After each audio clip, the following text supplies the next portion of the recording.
Alright, let's begin by toning this canvas with a wet layer of raw umber and a mixture of spike, lavender, and safflower oil. Mostly safflower oil with just a hint of spike lavender to get the paint to flow a little bit more. But lately I've been experimenting with using a lot more safflower oil than spike lavender. So you can think of it as like perhaps a 95% safflower to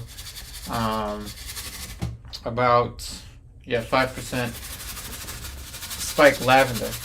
This is a bigger canvas.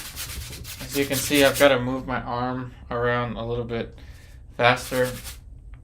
And I'm working on a bigger canvas than usual today.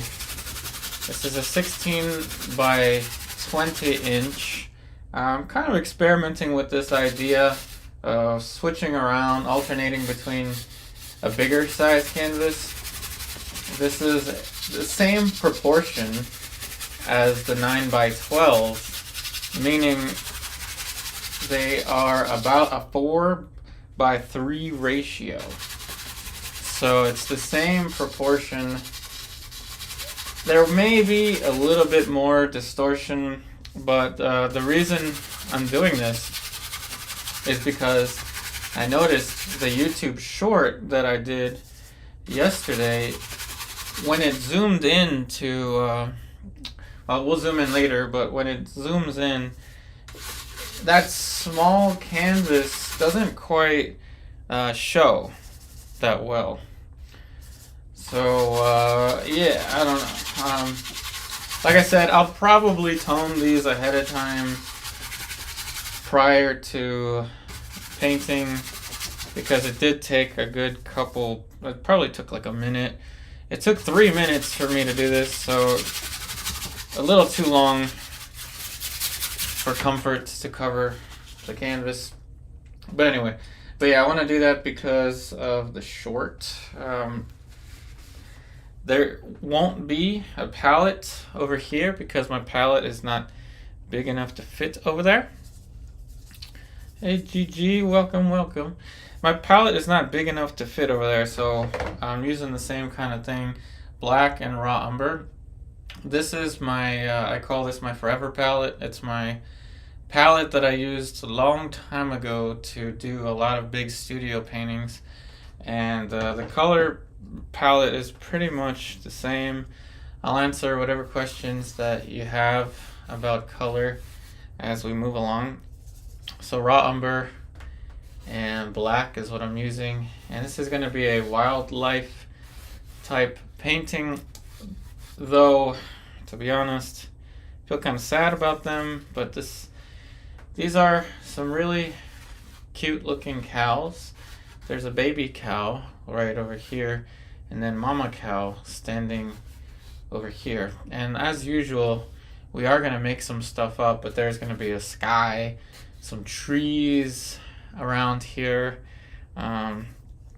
The mama cow's head is going to be about this size. The ears are going to be over there. Actually, you know what? This might not be a mama cow. We're going to put some little spiky things on the cow's head, the horns of the cow. So I don't know, actually it might not be a mama cow, who knows, I don't know. But anyway, the mama cow's head's gonna be over there, or let's just call it the grown-up cow. It's gonna be over there. Baby cow's gonna be over here. The ears are gonna look somewhat like Yoda to begin with. Torso is gonna fall over there. Feet are gonna land somewhere over here. There's going to be maybe some rocks, some different planes of grass over here. And yeah, that's going to be our little composition. So let's go ahead and start to add some detail now for the, let's start off with the grown-up cow. So I'll put some shadow. Again, this is my composition is already in place here. So this is approximately the head for the grown-up cow. Trees are going to be over here. Landscape or sky back here. Grassy areas over here with some closer plains for the grassy areas. And the smaller cow is going to be over here, probably taking up a little bit more space. Maybe this much space relative to the painting. But anyway, let's go ahead and start to draw a little bit more specificity. And here's where I really want to test it out. Sorry it took about 7 minutes to get to this point, but so there's the computer screen on the left that I'm going to try to avoid. I'm going to use white with a little bit of raw sienna. White with a little bit of raw sienna. So again, I'm using a copyright-free reference, but I don't trust that the copyright will be free forever. So I am not showing the reference. Plus, I will be making stuff up as I go. In case anybody's new to these streams, this is a new series of videos where we're trying to create paintings that we will sell, mainly prints. So again, a little bit of blue over there. Now, due to a lack of interest in these videos, now I'm really thankful for the support that I've been getting from super chats and people showing up consistently. I haven't been getting a lot of or even close to the numbers that I used to get here on YouTube. So I'm going to have to prioritize the painting over the video experience for the time being. So I won't be showing the palette today, but what you'll get in exchange is a much better painting, I think. No, I don't think, I know you're gonna get a much better painting. To tell you the truth, I wasn't too happy with the finish of my painting from yesterday, and it was all right. I mean, it wasn't bad, but I wasn't thrilled with how the face turned out. It was a human face. This time we're doing wildlife. So in theory, portrait's a portrait is a portrait. We should be able to test what more stuff we can put in the painting, being a little bit bigger. Always feel free to ask about whatever colors I'm using, what it is that I'm, doing when it comes to mixtures and stuff like that. One difference on the palette today is I have lead white. I'm not using it right now, but I will probably use it near the finish when we get towards the the finishing stuff on the models. But I'll let you know when I do use it. I find that it's kind of an important color for subtlety, and a lot of my mixtures didn't quite get to where I wanted them to be because lack of control. And again, I attribute that to not having the lead white. And you don't need it. I always say this, you don't need it, but it adds something nice to it. It's kind of like a turbo in a car. Like you don't need a turbo. Like naturally aspirated car is totally fine, but if you can get the turbo, then maybe that's good. So you wrote, you love seeing the image in chaos, letting the marks from the image. Oh, cool. Setting it free. I'm glad you like the start, the chaos start. It's all gonna develop. As you see, the ears of the cow might be the only thing that shows up as a cow right now, but you know, there'll be more stuff soon.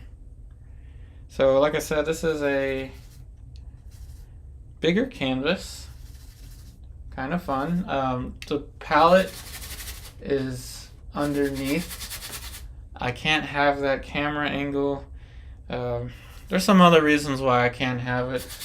Again, if you were with me yesterday, you may have noticed that my camera cut off, my me camera, the one that was focusing on me, it cut off, and without explanation I was not able to connect it, and you may have seen some weird lines that were showing up. And that happened with my main camera this morning when I was setting everything up. So I don't know what it is. I'm not a technical camera expert. I don't know any camera experts. So all I know is that when I took off that second camera and restarted my computer a couple times, that it started working. So I don't want to mess with other cameras currently because I don't know. Again, correlation is not causation, but I don't know. We'll find out. There's gonna be some trees over here, but we're gonna let that be as it is. So now you see the top is mostly blocked in there. Now switching back to the close-up. Hey Oak, I hope everybody's having a good day as well. Welcome back everybody. And again, this is the ideal right here. This is the ideal palette setup, a tabletop palette. I like the handheld ones, they look cooler. White on the right, yellow is following the white, going to red, green, and then ending off with blue and black. It just so happens that that setup where you have a tabletop palette is more conducive to everyday studio painting. There's something about that, leaving the palette there, even just leaving the colors there, it does something to the experience. I can't really explain it, but it could be because I've been painting for 15, 16, I don't know, probably 17 years now, so close to 20 years. I could just tell you that this kind of setup is, it's near and dear to my heart when it comes to painting. I also have added Indian yellow. So I've got Indian yellow as an addition to the palette, and lead white. But like I said, I'm trying this camera setup where you don't have the palette, but it's a bigger canvas. I'm trying it out because, again, I gotta prioritize the painting as viewer count has dropped significantly overall on my channel. I'm trying to focus on paintings that I can sell prints of and exhibit. And exhibiting 9x12s is, for lack of better terms, is cute.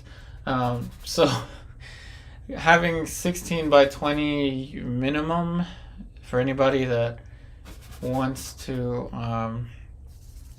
have paintings, in a show or in a craft fair, which is probably what I'm going to start with, craft fairs. Bigger is unfortunately gonna be a little bit better. There's a reason why bigger prints cost more, right? It's just something about it. So we're thinking about, the financial aspect of this. as the painting is bigger, it will slow me down a little bit. So it's going to take me a little bit to adjust, moving around. But once we get towards those really fine details, you'll see an increase in the resolve of the painting. Hey Celeste. Welcome, welcome everyone.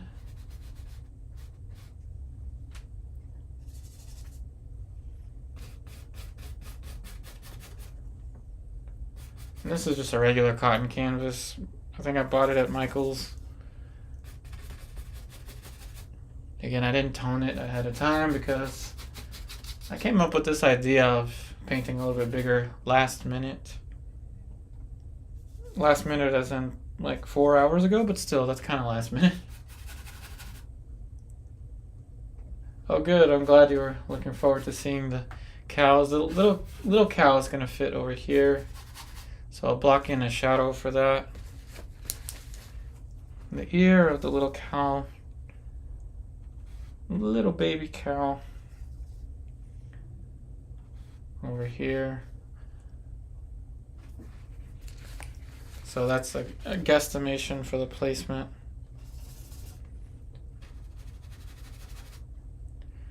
Little ear for the baby cow.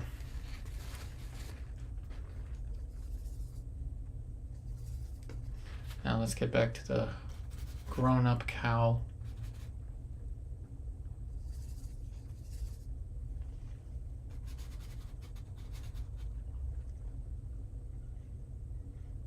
Oh, thanks, Celeste. Oh, okay, I thought you were talking about the cows. Well, I'm glad you look forward to joining these sessions. Today's an experiment with a bigger canvas. Just because there's a couple things I was mentioning earlier, but the main thing that prompted me to want to paint a little bit bigger today was I couldn't quite get into the details that I wanted yesterday, and that the short that I uploaded, it was lacking in some resolution, some quality. So I'm going to see if bigger is going to make any kind of difference. Cute little cows. Oh, thank you for the super chat, Celeste. Again, if I had the second camera, I would switch over to say thank you. So thank you for the super chat.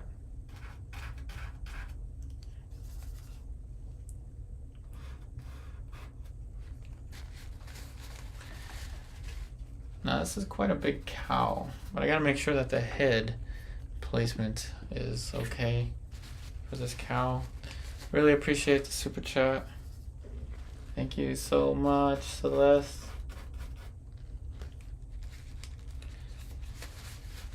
And I think you mentioned something about was it you or somebody mentioned something about a gallery that I can show at, or somewhere where someone could show the paintings.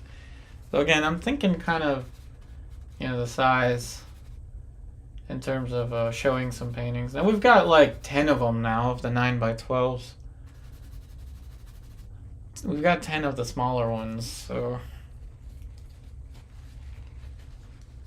yeah, you know what I look like? That's funny.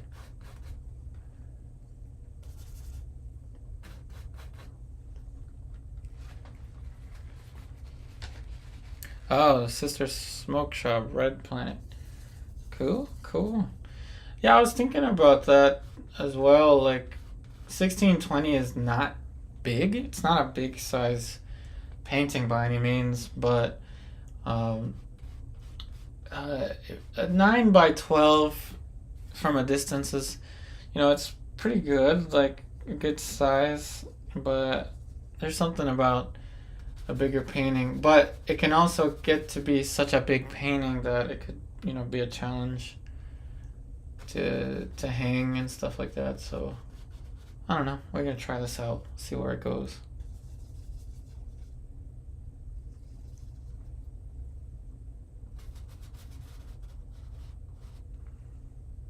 Again, this is to show that we can paint something that's more than just head and shoulders.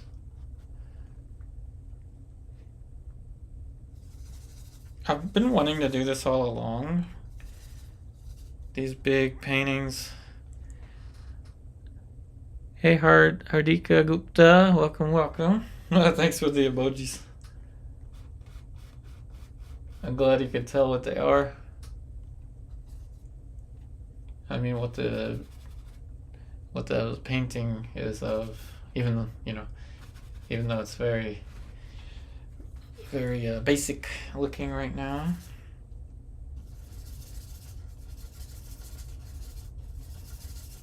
So if this works out today, I'm gonna do this setup tomorrow. We're gonna try this out tomorrow, see how it goes. Again, I'm trying to prioritize the painting, right? Like, how about we make a better painting? Let's try that. What does it take? Well, changing the size is a start. Again, I think I got pretty far with what's possible for me with the smaller paintings, but I feel like there's definitely more that I can do. Hey Ashi said you recently started oil painting, but when I try to approach another layer before the previous one dries, the brush lifts the paint underneath. Everything turns into a mess. Sure, Celeste, you can advise something. Yeah, Celeste can suggest something. Of course, I'll suggest something too. And I will suggest something simple, which is just to give it more time. If it's lifting, that means it could just be that there's not enough time between the layers to work on it. Oil paintings can take up to 2 weeks, sometimes longer, to be dry enough to rework. Which is one reason for this ALLA Prima approach. Yeah, you could start with some odorless mineral spirits as well. That's fine. That will also accelerate the drying time. Yeah, that will work. But one thing I'm thinking would be just a little bit more time.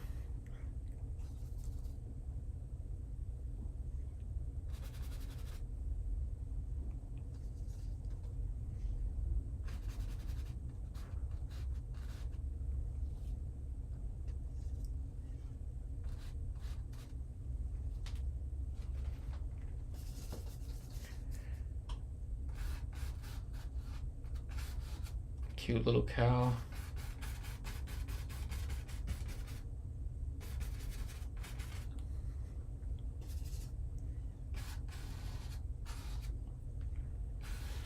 In addition to using the linseed oil, or sorry, that mixture of what did she say, odorless spirits. You could also purchase a fast drying paint. Just buy Alkyd oil paints. Those will dry faster without having to do anything else with them.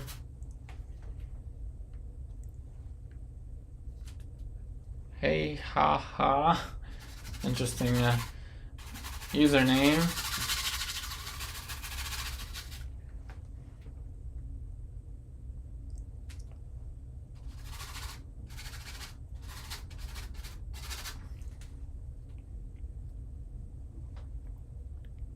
Toning the canvas is not necessarily needed, but for this approach, this ALLA Prima approach, it's important because I want the paint to flow, right? To glide wet on wet, like you see the paint gliding there. So it's not necessary for like every approach, but it is something you're going to need if you're going to be doing ALLA Prima. You don't necessarily want to do an ALLA Prima and start with an untoned surface, though you can. I've done that before.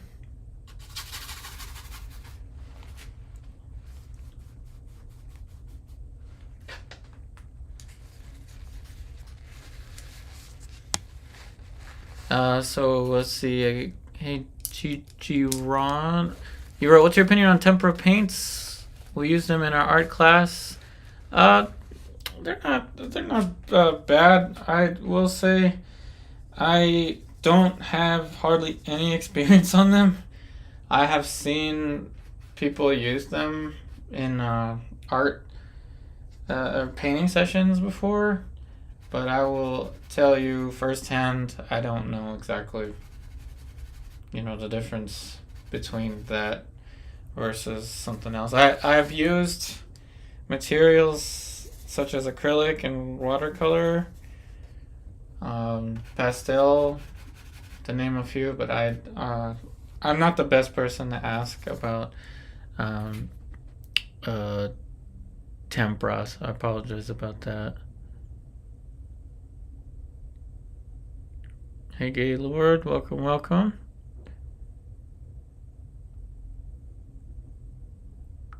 He said they dry up really fast. Yeah, that's something I could try. I'm not against it. I like trying out different materials. I have the most experience with oil paint. So oil paint is something that I'm going to continue to use forever. But for fun, just, downtime, not studio hours, not working hours, I do mess around with watercolor. And I've even made a watercolor tutorial before, using the techniques that I have been developing myself. But the majority of my experience in painting is with oil paint. In particular, right now, I'm developing a stronger technique for ALLA Prima.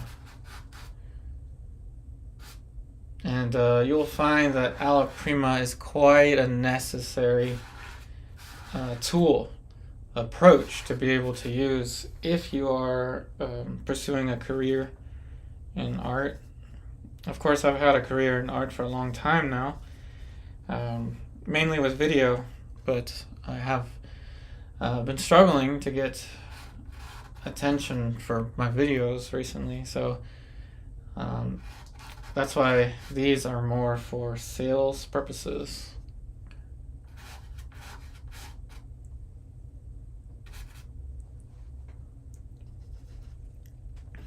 So let's see, on average, how long does one of your paintings that you do on these streams take to dry? I'd say on average it takes about 2 weeks to be touch dry. For example, the ones that I started 3 weeks ago, the ones that I painted 3 weeks ago are going to be varnished this week with Gamvar varnish. So 2 weeks is the answer to that one. Appreciate the questions. Let's see. I'm glad you could join the live. We're here Monday through Friday, 1:30 p.m.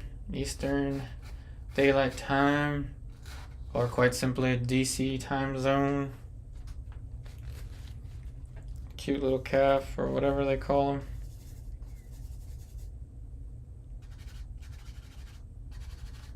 I'm very much not going to eat beef today after painting this. As messed up as that sounds, I don't think I could stomach eating anything beef. I think I'm gonna go for probably salmon for dinner. It kind of messes with me painting cows. It messes with me to paint chickens too.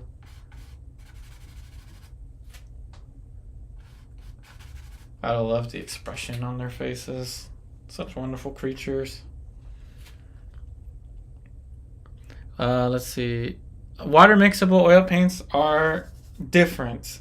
I'm not going to say that they're better in terms of painting, but they can have benefits to in contrast to oil painting. But I'll say that the biggest problem with oil painting, and it's something that I've recently had to deal with, but the biggest problem is when you move somewhere that does not have a sink that you can clean your materials, your brushes. So what I do is I keep my brushes in a jar of linseed oil. I don't clean my brushes at all. I don't clean them at all, and they still work. They still exist. So yeah, I keep them in this jar. Then it'll move. Let's see.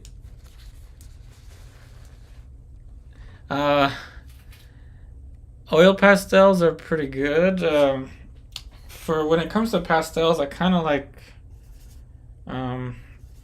soft pastels a little more than oil pastels, just because you can mix with them a little more, and you don't need quite as many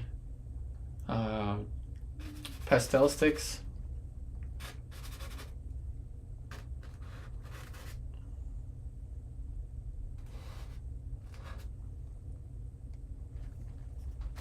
Yeah, I got a lot of brushes out. It's decent for 33 minutes of painting time.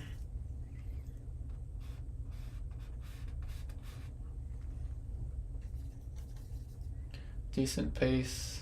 Whoops. And again, it's the ALLA Prima method. It's accelerated.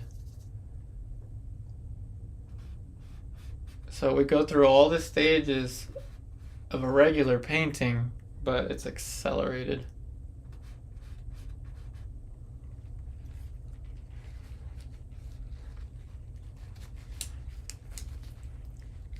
Yep, I know. It sounds crazy. I don't clean my brushes. It sounds wild, but I don't because of the sink. And I have cadmium and I have lead on my palette. So I absolutely cannot use the sink because that would not be a good idea with these materials. But they last. You'd be surprised. I've been doing this for years now. Not cleaning the brushes. Keeping them in linseed oil. What I will do though, I've thought about this, is I'm going to go to some painting groups that I know have a sink, and I'll clean them there. Maybe once a month or something I'll clean them. These are Silverbrush Grand Prix bristle brushes that I'm using. Silverbrush Grand Prix bristles.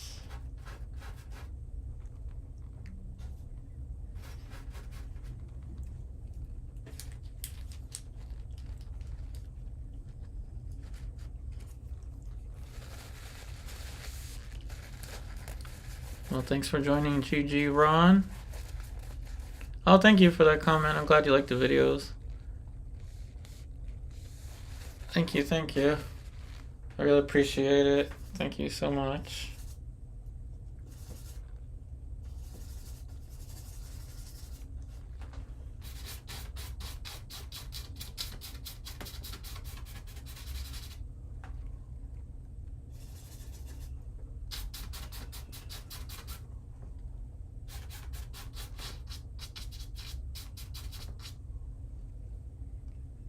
This cowl is actually a lot thicker than I initially painted. A lot thicker, actually. Whoa. Didn't realize I was painting a skinny cow.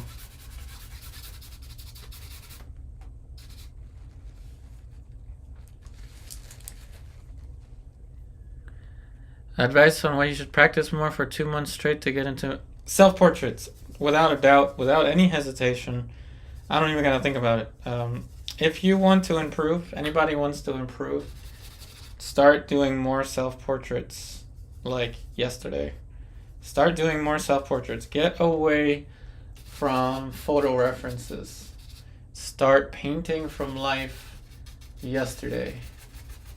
I am using a reference, but I'm also making things up as I go. You don't want to have to do that. I'm doing this because this is what I have to do. Start doing self-portraits like yesterday. Copying master paintings is pretty good as well, yes. A combination of the two. But when it comes to doing a perfect Rembrandt copy versus a self-portrait, if you only have time for one or the other, the self-portrait is going to be better because it's going to train you to see. Train you to see. And the Rembrandt studies are going to help you to know what to look for. There should be some little trees or, I don't know, busted up trees up here. Yeah, let's just put a plane for that right now. But yes, Rembrandt studies are good too. But the self-portrait is the ultimate, I would say. That's the best one. And if you can, do master studies of your favorite painters in conjunction to self-portraits. Now that's a really good combo.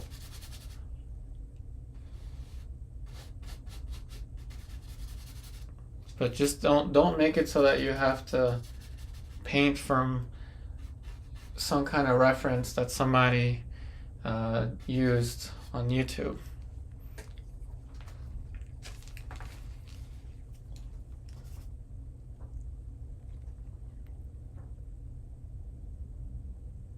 Well, it depends on what your aesthetic is.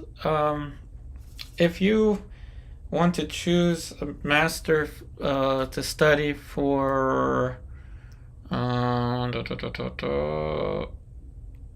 brushstrokes, then Sargent, John Singer Sargent would be a good one. Anders Zorn, Soroya would be a good one as well. But definitely, just like Celeste said, that those master studies are really good exercise. Yes, and that's true. Someone else may not sit long enough to paint from life. You'd have to go to a group where you split the cost for the model, split the model fee. So let's just paint this blue sky here and then start to put the trees.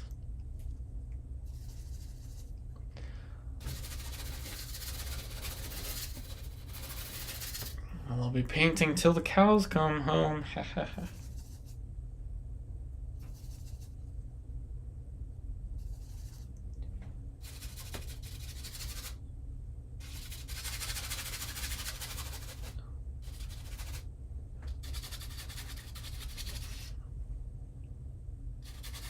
And of course, the frontal planes here will have a little more light. So while we have that light on the brush, let's put that down for these frontal planes.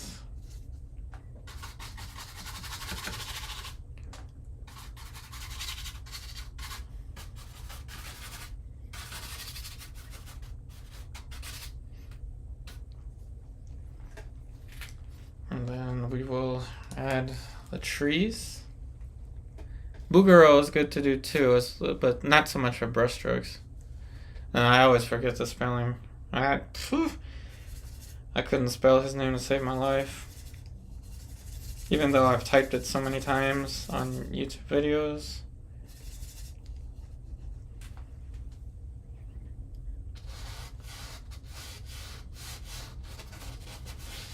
Tree. Blurry image for a tree.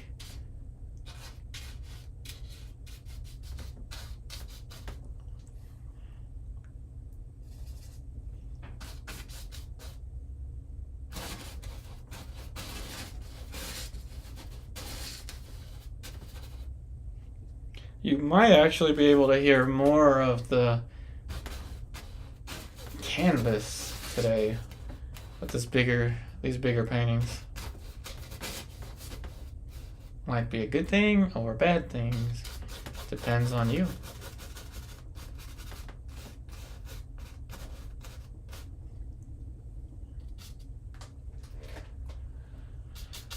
And then, of course, Lucy is calling me for some reason. It's kind of too early, isn't it? Hey, on a live stream. Yeah. Not sure why. Hopefully it's not an emergency. But she will text me if it is.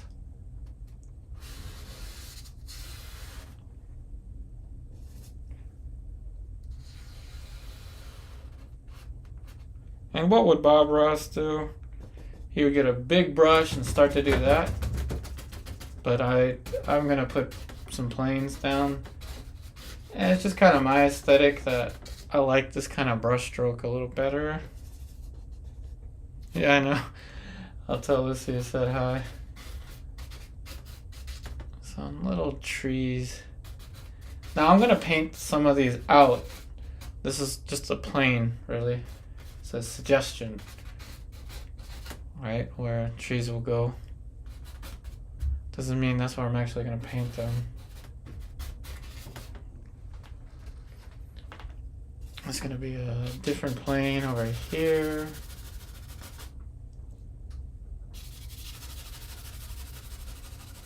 This will help give us the light effect for the cows. Different little planes as the paint is flowing.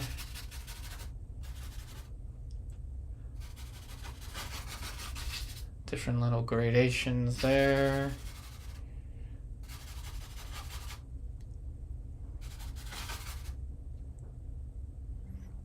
I like stretched canvases better than the panels, just because there's more feedback. Like this to me is my favorite. Though I will say it's kind of scratchy. It might be beating up my brushes a little too much, but that's because it's a cheaper canvas. And the cheaper ones will work just fine, by the way. You pay more for the smoother ones. Sometimes they're rougher. Like a Fredericks is going to be kind of rough.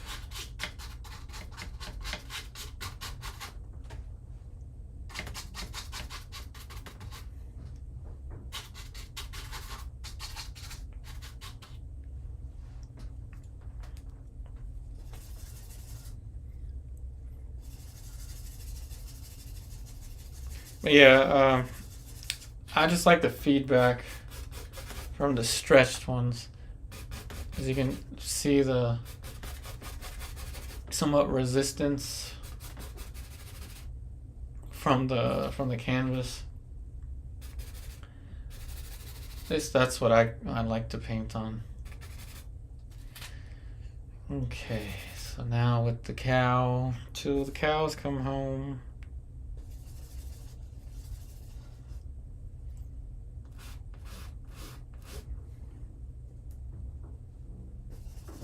I've got a lot of brushes in hands, right? I'm holding all these brushes as I'm painting.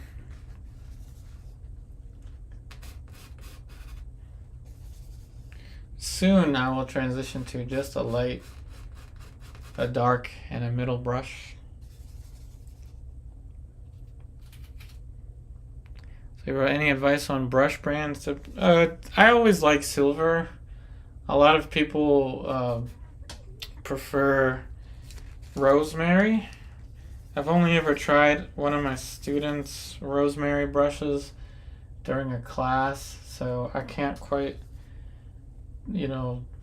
personally vouch for them.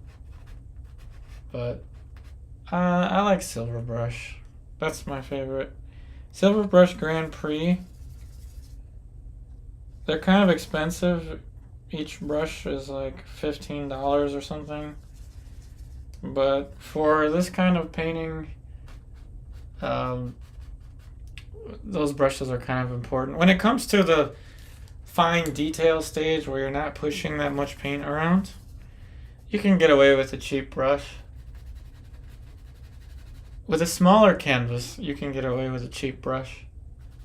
But for something like this, you can see a lot of paint was moving around. A lot of paint moving around. You need brushes like this. Kind of reminds me of that Scarface scene where Tony Montana said, "You need people like me. You need people like me," and I can't say the rest because I can't say the rest. But you might know the rest.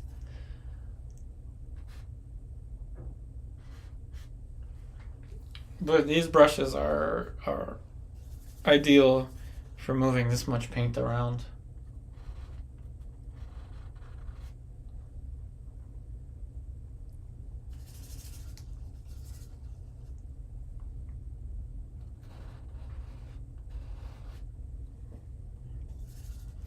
Now you see a sense of kind of air in the environment. Color, light, and much more detail.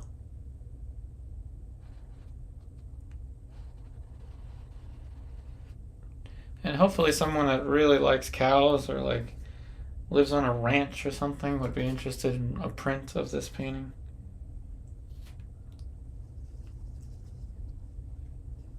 And you've got to be able to paint with big shapes and make it look really good from a distance. That is a must, you know, for wanting to make it as a career artist. It is a must.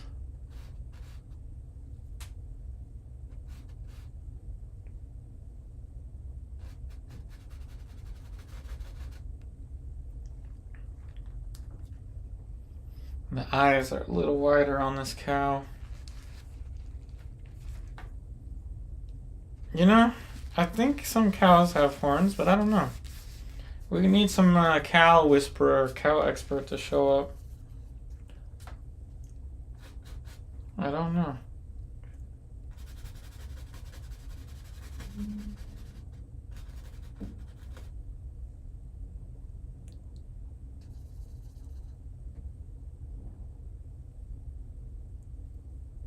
The most beautiful advice I have gotten. Oh, they do have horns. Oh, good, good. The most beautiful advice that I have gotten, and it's a difficult one for me to believe, but it did work for many years until recently. But no, and it's still working. But the most beautiful advice I've gotten is do what you love and the money will follow. Do what you love and the money will follow. And it scares me. That advice scares me because I want to be secure, right? Like I want to be financially secure, and I was okay. I was doing all right. I mean, it's kind of like what you would get in minimum wage. But then a couple months ago, I guess it was a copyright thing or whatever. Something happened on YouTube where my earnings was cut drastically. You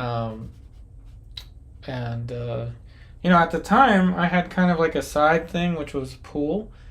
I was playing pool, entering tournaments, and, you know, winning some money, but not really much.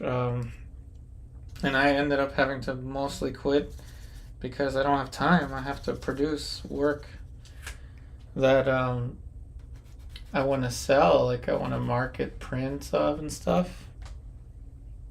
But yeah, do what you love, the money will follow is a quote I got from Robin Fry, a teacher that I had in Philadelphia. Hey, Hansel Dog. So, yeah, cows have horns. Okay, that's cool.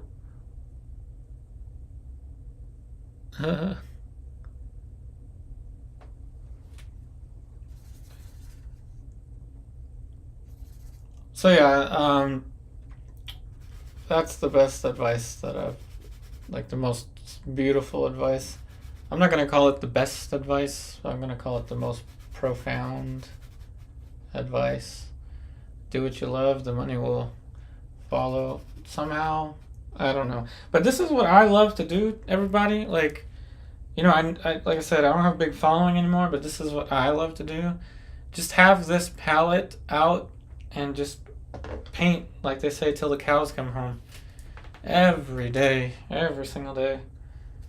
This is my dream, to be able to do this and, you know, live, just be able to live. It's my dream. Hey, Janice.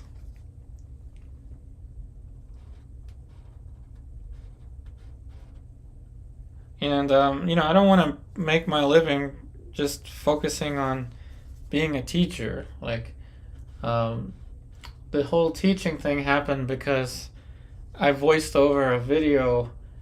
I ran out of music for a video and I voiced it over. And it so happened that people liked it. So I kept doing that. And then that's where the evolution of the tutorial came from. But for me, I feel like the teaching is something that comes as a result of producing painting videos. I myself learn a lot from just watching people do things. Like when I played pool a lot, being able to watch a professional practice, just watching the professional practice, I learned so much. Just being there.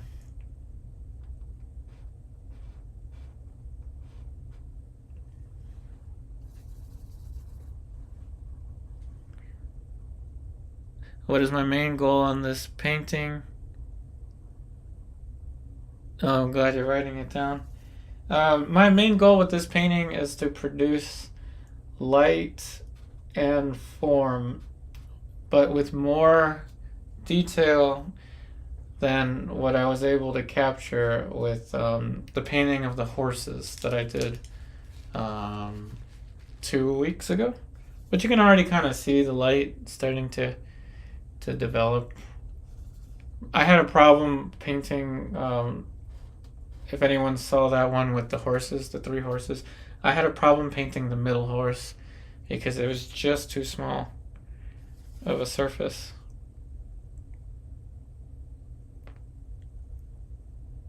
Red cows. Celestial, my professor said the definition of an artist is a person whose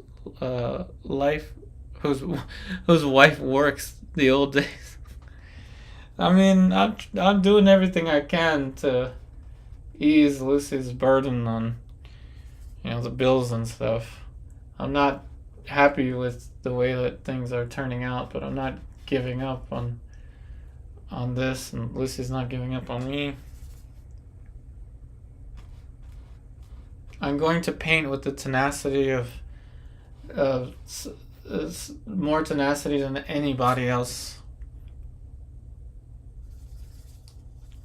I've always loved big paintings, even when I was in my late teens, like 17, 18 or whatever. I still really liked big canvases. I was able to go to painting groups and turn out a big figure painting quite better than the smaller canvas, which is usually the opposite with those kinds of groups.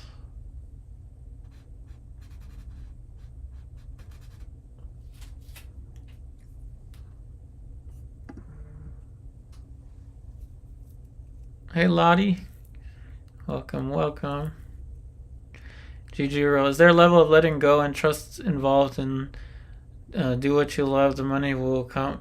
There is definitely a level of letting go, but there's also a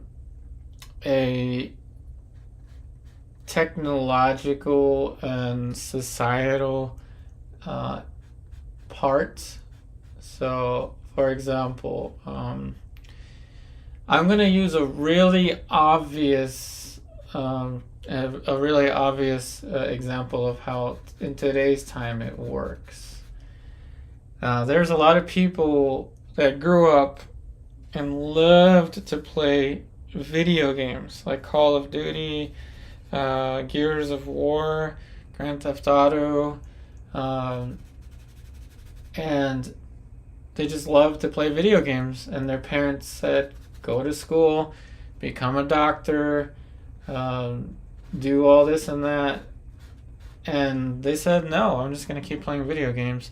And what are they doing now? They're playing video games and streaming their video games pretty much like what we're doing here. And they're making a lot more money than I am playing video games. And they don't have to sell a darn thing. So there's the societal and the technological way for that to work. Now you've got people that love to crochet and gave up their jobs working as pharmacists and took up crocheting full time and are going and doing craft fairs and bringing home enough money to pay the bills from craft fairs. Also, you have people that love reptiles, and I've met these people firsthand. You've got people that love reptiles, love tarantulas. They breed the reptiles, they breed the tarantulas, they travel, they go to Repticon, travel the country, and sell, hopefully responsibly, but they sell reptiles, tarantulas, and vertebrates, and they make a living doing that without having to do YouTube. So the possibility is there. The method is there, but are you willing to put in more work than everybody else? Are you willing to sacrifice the lifestyle? Are you willing to sacrifice a comfortable lifestyle for what you love? And most people are not. Most people want to have that picket fence, children, fancy car, and it's not a life for everybody. Not everybody wants to sacrifice. Some people just want to go to work and come back and have a glass of wine and buy a Lexus online, and that's fine too. Oh, thanks, Gigi. You noticed the luminosity.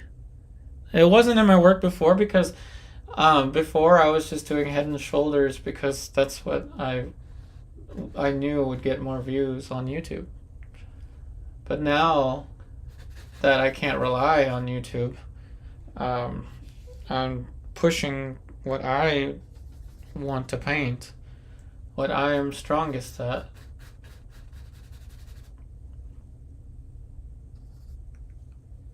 A new level of what you've seen on YouTube from me. This is a new level.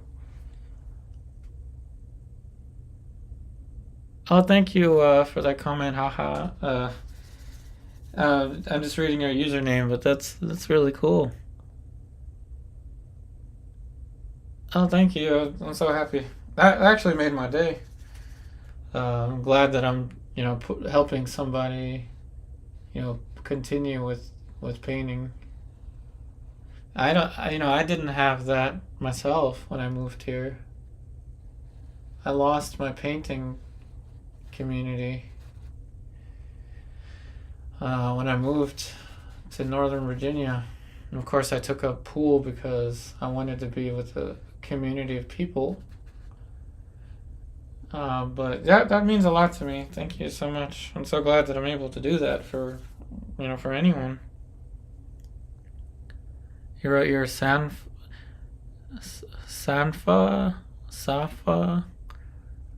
Okay, I don't know how to pronounce that one, but Sanfa. Lottie, my feet, it's doing better, and I didn't want to say what happened, but I'll just tell you all what happened.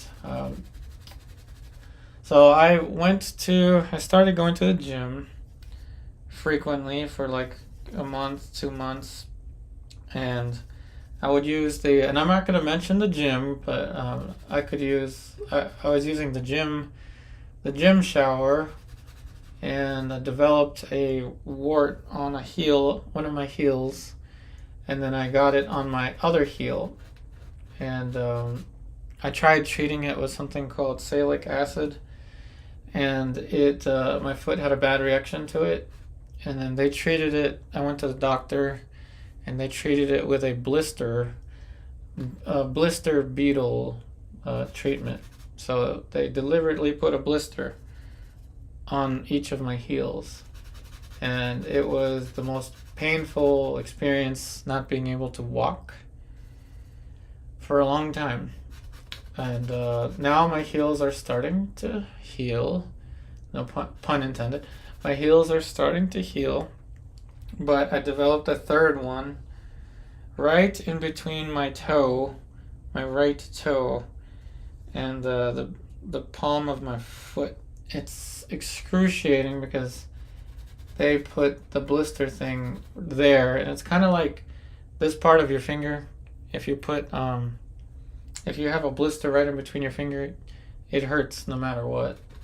So the past couple of days was excruciating, but today is getting better. I didn't want to admit it because it's kind of gross, but I might as well just tell you, because I hate keeping things from people. So yeah, go ahead and make fun of me, everyone. It's okay. But yeah. And I used shower shoes, by the way. You can still catch that if you use shower shoes at the gym. It is a myth that you avoid ruining your feet if you use shower shoes. It's a myth. You can still mess up your feet. So there you have it. It's gross, but that's what's been going on with my feet. Not being able to walk for a while has been kind of annoying. No, thank you. I hope good days are yet to come.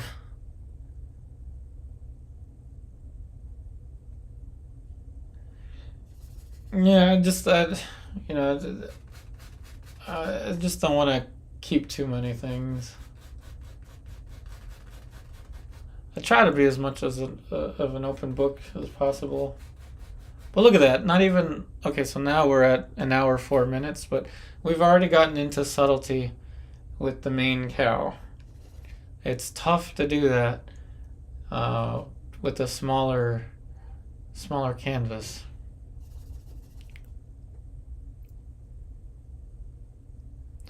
And yeah, I mean, I'm glad that I have the treatment for my feet. You know, I'm glad that I'm getting it treated.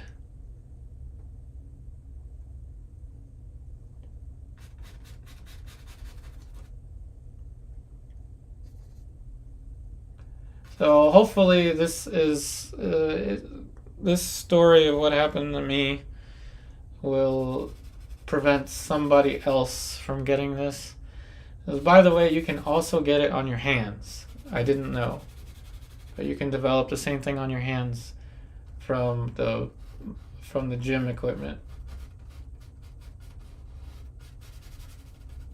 Not to scare you all from the gym, but yes. Anyway, enough of that story. Now, I'm going to play a 5 to 7 minute video for you to learn how to paint an eye in acrylic. That video is coming up real soon, so stay tuned.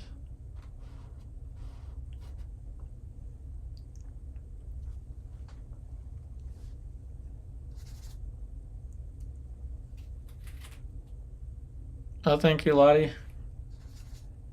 Really appreciate all the kind words, everybody. I mean, it's really been a struggle, but we're pushing on. Did I miss something about? Oh no, I don't think I missed a comment. Yay, glad you're excited for that video.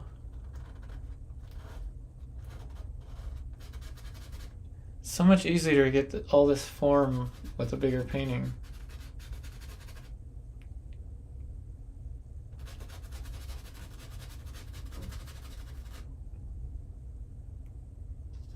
Painting till the cows come home.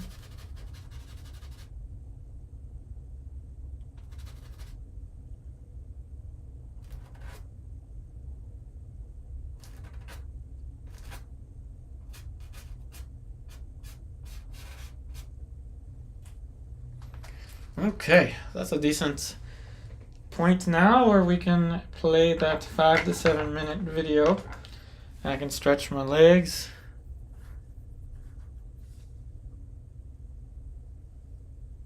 Following your passion these days seems as difficult as getting a camel through an eye of a needle. Well, you've had 2 ankle surgeries. Oh yeah, so you know how terrible it is not to be able to walk. I'd be limping for days. But I will play that video, 5 to 7 minute video. It is time-lapse version, but you will get to see how I paint a realistic eye in acrylic. So it is this, but I will be painting it in a time lapse for you. Hopefully you will enjoy. Oh, I'll try that for my feet. Oh, thank you, Gigi. So we'll play that video again. Hopefully everything works out with the internet and all that. What's going on, YouTube? Welcome to 7 minutes acrylic eye with color. This is a time lapse. So the video has been sped up so that you can watch it within a approximately 7 minute time range. What you're seeing here is a black and white underpainting, again with acrylic paint. We're painting wet onto dry. However, the acrylic paint allows itself to work wet into wet within the time interval of about, I would say, 2 to 5 minutes until it's completely dry. So as you can see here, in contrast to the technique we use in oil paint, this is very much wet onto dry. I really recommend doing these studies of eyes because it helps you not only work with some anatomy, but also different structures, such as the curvature of the eye. As you can see, there is like a sphere. It has a highlight, it has light and shadow, and it has middle tones. Now you see how we're putting in planes onto the eye socket. Now this is a very, very fast-paced video, but we have done a similar one to this in oil paint, minus the color, in real time. I just want to show that you can create these gradations with acrylic, and we have several live streams and pre-recorded videos already done on the YouTube channel that shows acrylic. This is an excellent study to do when you're trying to work on your values, and then eventually it will transition into color. Remember, if you do decide to recreate any one of the paintings done on the channel, including these fast-paced studies, please post it to your social medias with the hashtag #UpariArtist. Now we're putting in values surrounding the eyes. There's a side plane underneath of the tear duct of the eye. And now we've covered the entire surface, pretty much like a cast drawing or a cast painting. And it dries within about 5 minutes or so. Now we're pushing the darks. One thing to notice is that acrylic does dry a little bit darker in the lights, but then the darks themselves will actually fade slightly.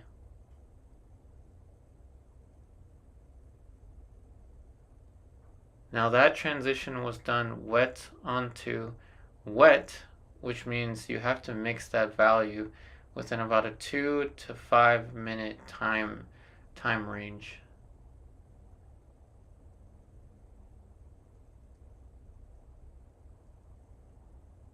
Now we're pushing the darks even further. And now we're starting to add some hints of color. A little bit of brown. And now we're putting in some skin tone.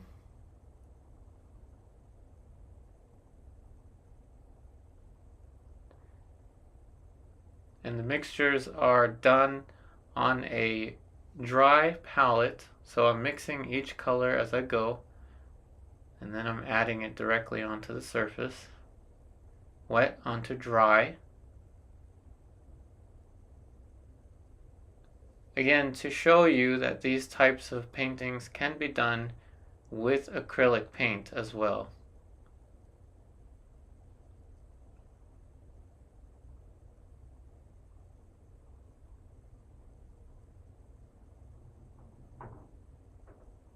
A little bit of a warmer gray for the sclera, the white of the eye.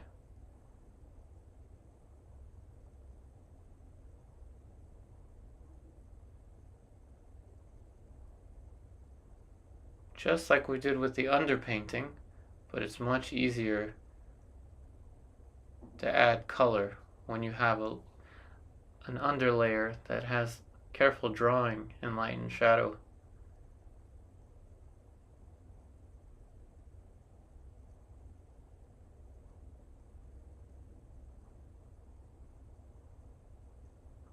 Now you see we're filling in some of the mid-tones on the upper eyelid.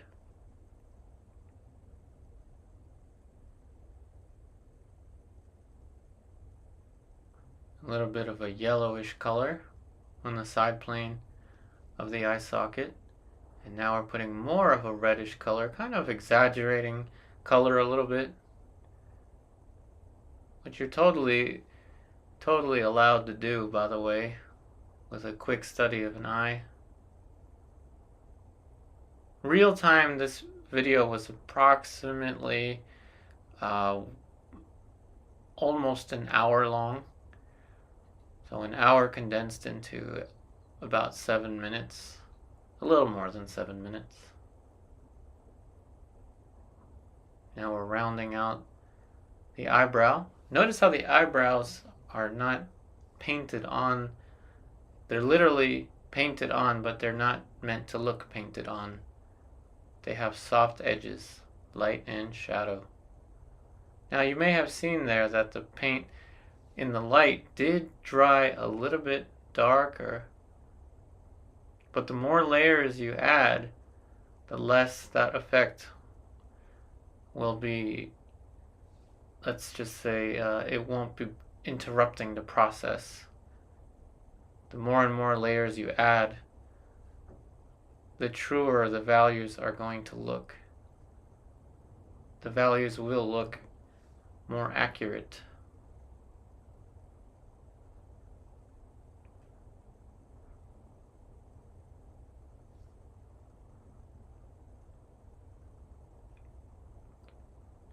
Here's last minute little color changes. A little bit of blue for the highlight on the eye. Just little last minute color adjustments on this.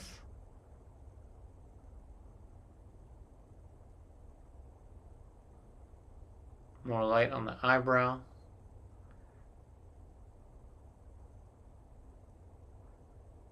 So once again, this was accelerated, but we do have a monochrome oil painting eye that was done in about 5 to 7 minutes. Of course, acrylic takes a little bit longer, but this was a fun little break time video for you to show that this can also be done with acrylic.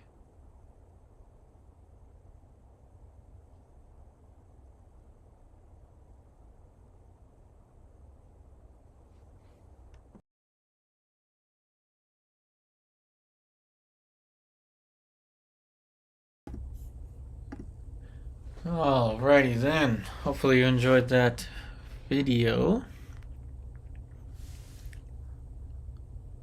Oh, well, I'm sorry to hear about your friend Gigi. Yeah, I never heard of that thing, but yeah. Oh, let's close this. I think that was affecting the light a little bit. Okay, so what do you say we add some detail to the smaller cow, the little baby calf? We'll zoom in. I think the resolution's a little better with this. I don't know actually, I don't know for sure, but I think it is. I mean, I'm happy to be able to use my main palette again. Again, this is the ideal setup for an everyday painter. It's really easy to clean the palette. Just wipe the mixing space, leave the oil paints on the palette, and paint the next day. If you're not going to paint the next day, then take the oil paints off and put them in glass, on the glass container or anything, any airtight container. Let me know if the audio and everything is working out. Oh, thank you. I'm glad you liked the video.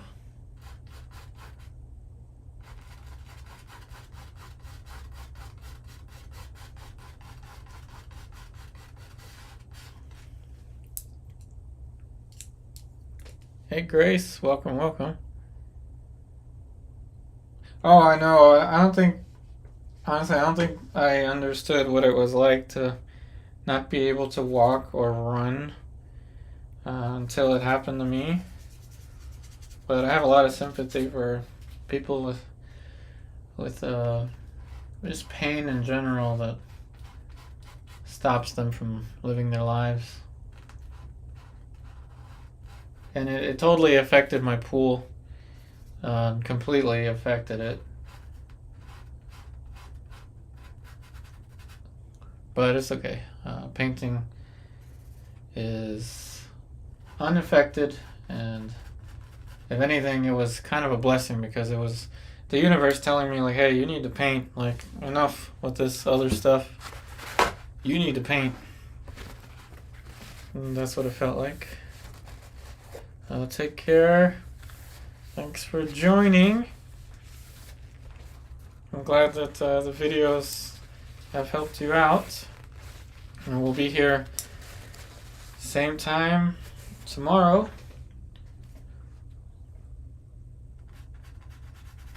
But I should mention something else. For those of you that may not be subscribed to the channel, please subscribe, not just to be, a subscriber, but to get notifications. Sometimes I'm not able to go live, whether it be for doctor's appointments or technical reasons. And if that happens, I will do the best that I can to upload a pre-recorded.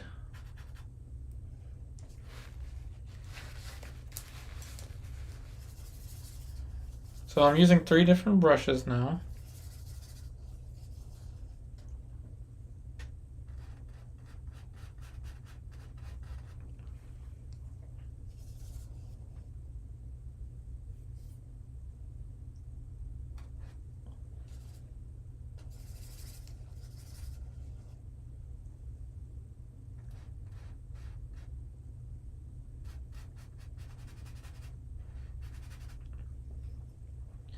Adding more specificity.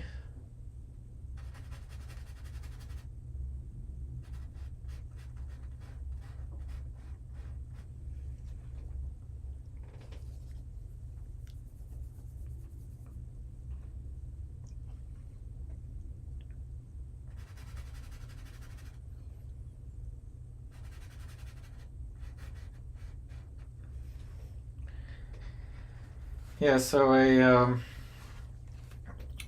a wooden palette is the best for like everyday painting, I would say. Obviously glass has its advantages, but there's just something so artificial about the glass palette.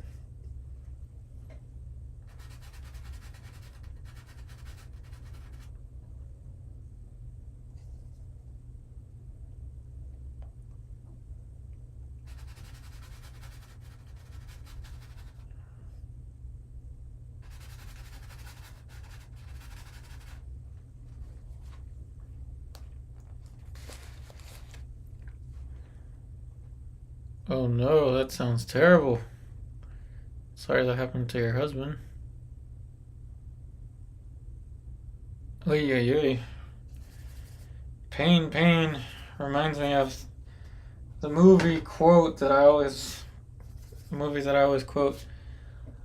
Life is pain. Anyone that tries to tell you different is selling you something. But on a more positive note, where there is pain, there is hope. Hope in the sense that whether or not there is a cure, there's always friends and family, people that are there, and people themselves can be kind of the best, medicine for any recovery.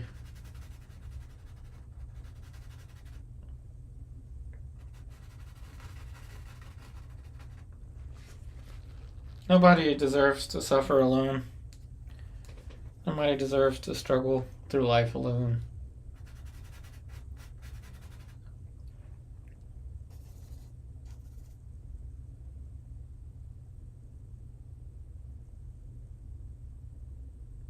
Oh, I understand, Gigi.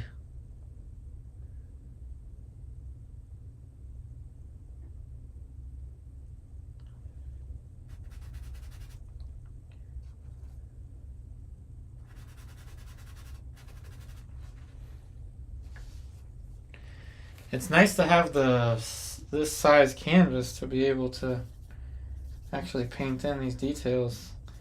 A bigger mixing space, though I know you can't see the mixtures. But is anyone wondering why that palette is not here? It's just because I noticed that with the short that I uploaded yesterday, the small painting doesn't quite have the detail that I want. So this is an effort to prioritize the painting resolve.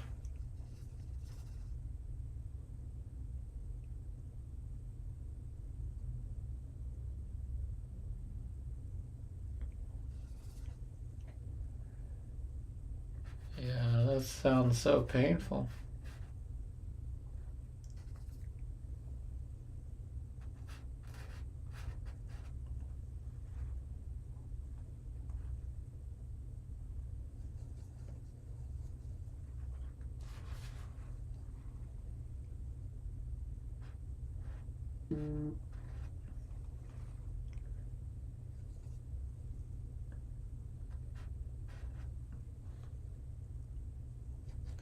More form for the face. Cute little cow. Cute little calf.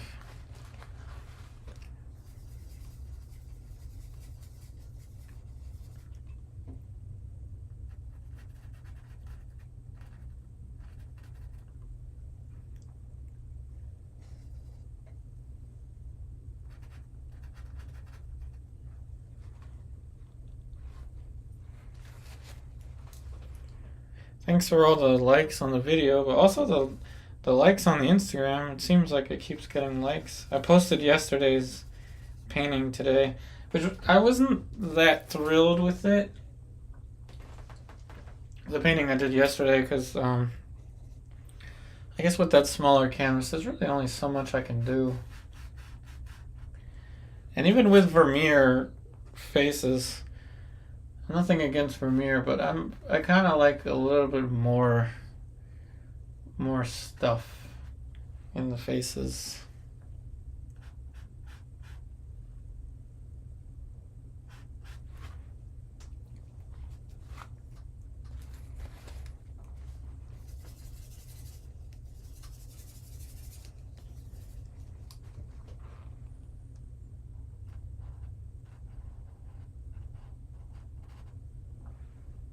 Again, this is different subject matter, but the fundamentals are universal. So you can create anything you want. But here's the thing. Can we do this in a 3.5 hour time window utilizing the ALLA Prima technique? Pushing the ALLA Prima technique to the limit. You know, that's kind of the goal of the streams. Thanks, Grace.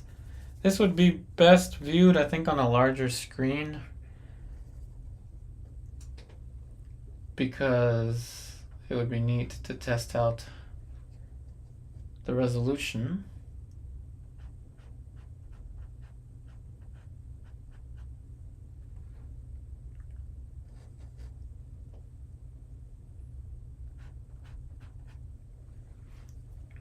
You know, in a painting like this, I want the viewer to know that I care.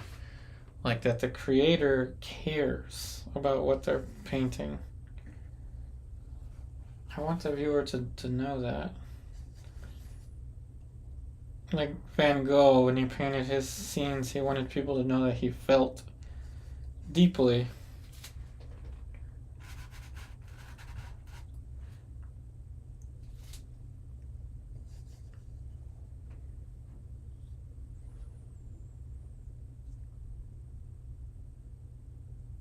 Yeah, Vermeer is kind of ethereal. Yeah, kind of impersonal or universal, exactly. Whereas I'm trying to get more of the personal. Absolutely. But again, nothing, I agree, nothing to fault Vermeer. He's Vermeer for a reason, but you know, there's something more we can do with expression.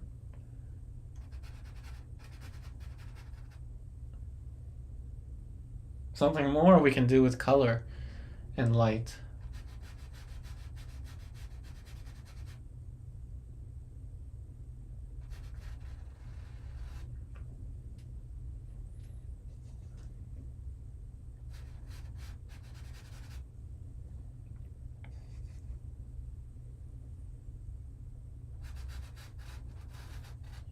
And ultimately, something more to do, more that can be done with technique. Now that's my greatest ambition as a painter, is to push technical proficiency to the limit. And here's the thing, everybody. There are multitudes of levels beyond the photograph. And it sounds so weird to say that, but there are levels beyond the photograph, and unfortunately some people are stuck and remain stuck in the photograph aesthetic.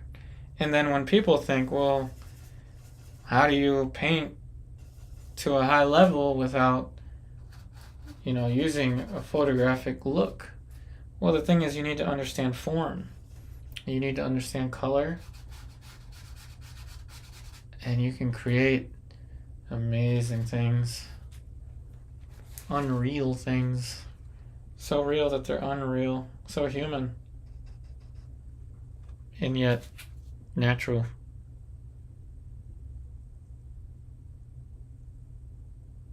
Oh, you see the connection between the cows, Lottie? That's awesome. That's one reason you didn't like old paintings, the lack of expression. That makes sense. You know, I was always so fascinated with technique. Mesmerized with technique when I was young. And still, to this day, I want to push as much as I can.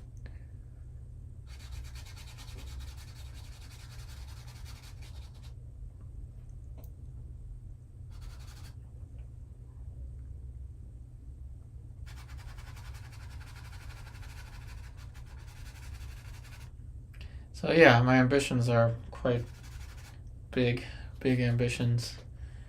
But yeah, that's what I want to do.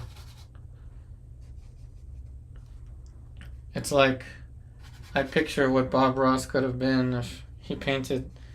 He had, unlimited time, and he could paint anything he wanted, not just landscapes. So I know that he had a particular love of landscapes. But to be able to bring that to people and create at the same time is very ambitious.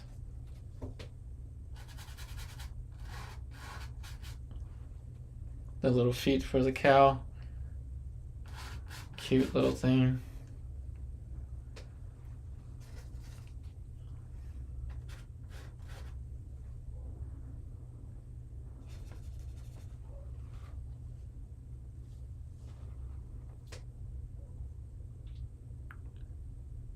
It's not hard to feel compassion for the animal. That's true. Anybody hear about the wolf that was brought back to life, kind of? Something wolf that was extinct that they just brought back. You ever wonder what that's gonna do? I mean, I hope they don't release into the wild.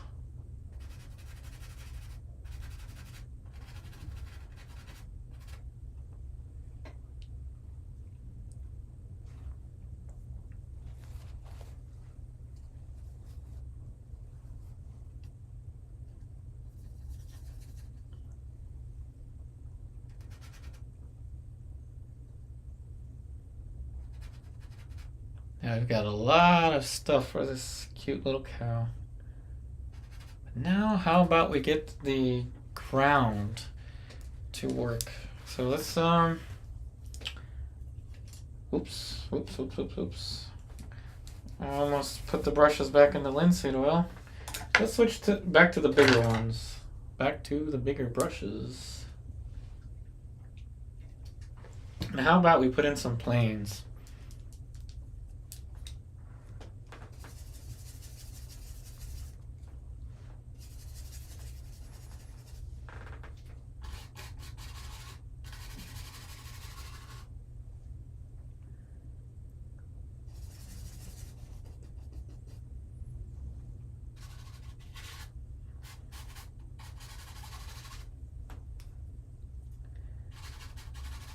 And once again, using that approach, the wet on wet painting approach, will give us the ability to paint in different planes.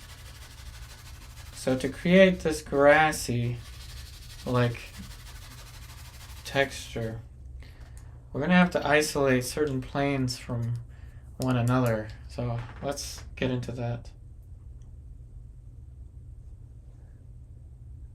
So Janice, you wrote what happened. You mean to the cow, or? I don't know, I've been talking about so many things. Trying to figure out in context to what.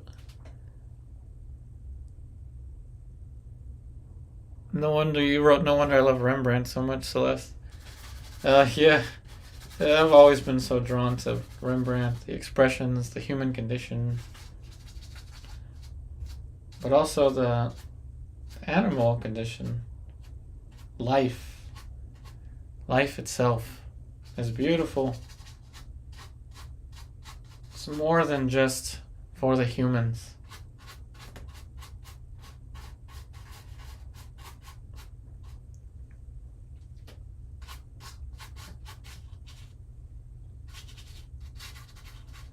Much more than just for the humans.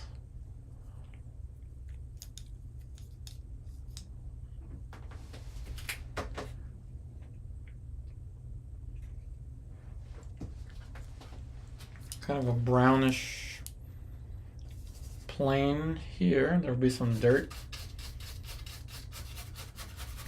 Happy little dirt. Love of life, yes. Something like that. Oh, the wolf. Yeah, I don't know. Maybe it's fake news or something. I don't know, but kind of similar to Jurassic Park concept. A genetically engineered. They brought a wolf back to life. I'm not sure.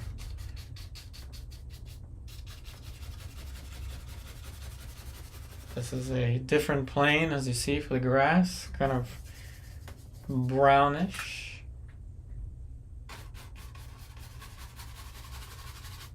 Now, obviously, it can't be too brown. It's got to have a relationship to the cow. Shadow area for the cow.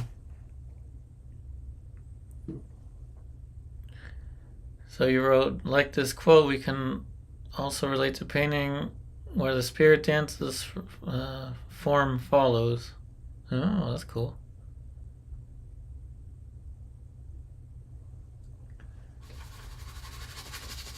Yeah, see, this is why I like painting bigger, because there's more of a connection with what you're painting.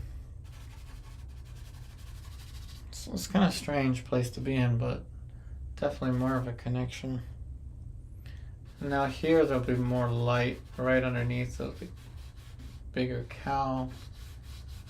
And we can adjust the shadow shape.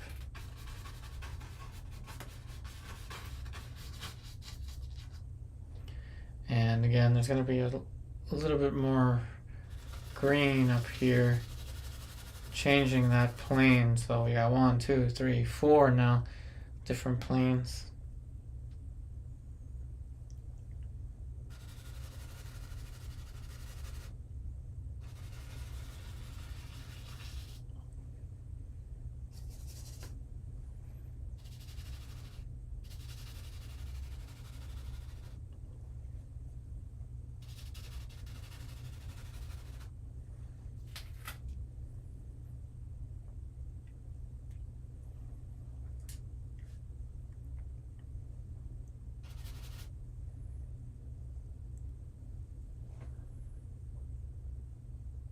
You wrote, reintroducing wolves to Yellowstone in 1995 had a profound positive impact. That's good.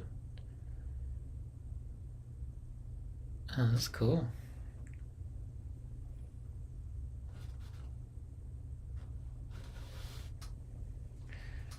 Now let's move back up.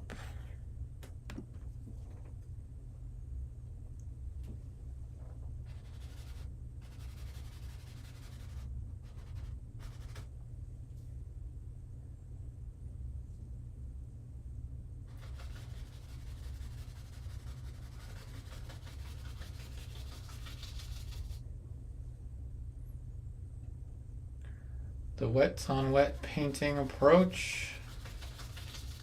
Now you see how these layers glide through naturally. Different plane here.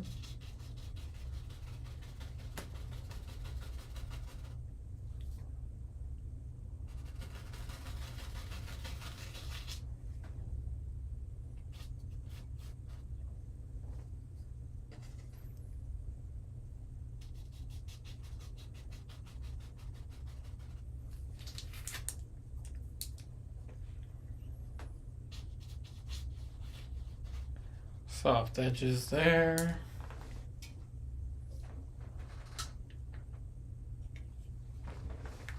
And then behind here it's gonna kind of an odd warm gray, similar to the cow.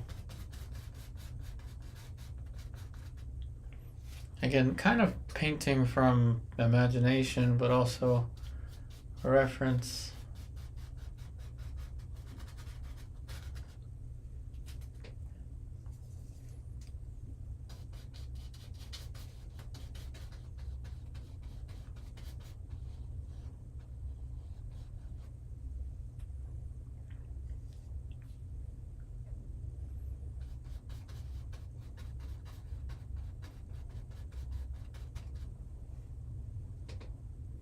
Hey, Lady Death. Welcome, welcome.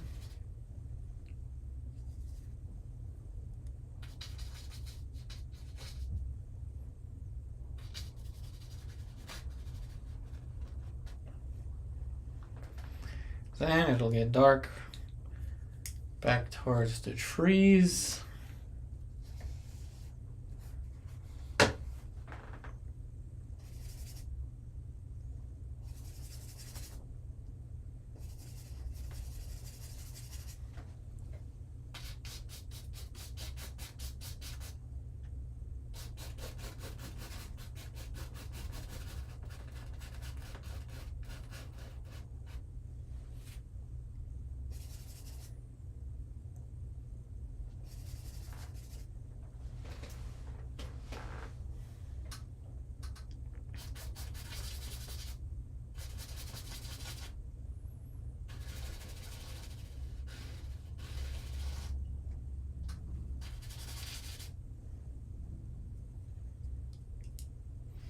Now we can adjust the cow's horn.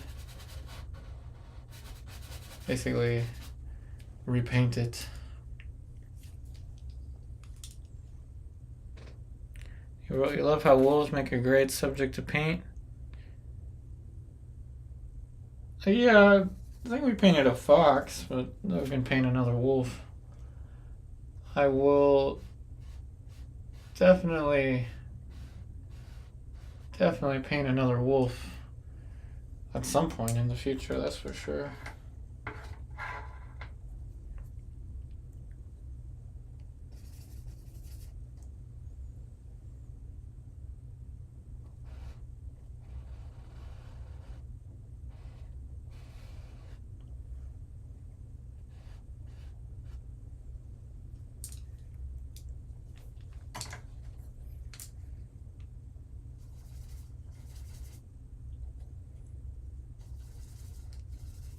But yeah, definitely a wolf. Maybe we'll paint a western kind of scene with a horse rider or something. More stuff in it, especially with this bigger canvas. I don't see why not. Hey, Shawu.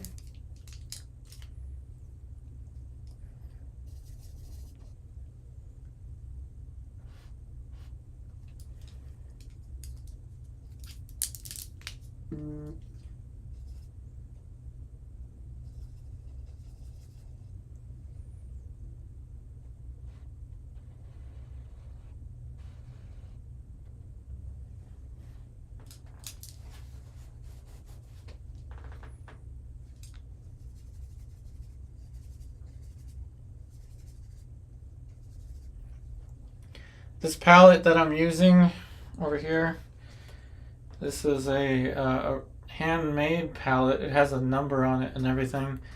It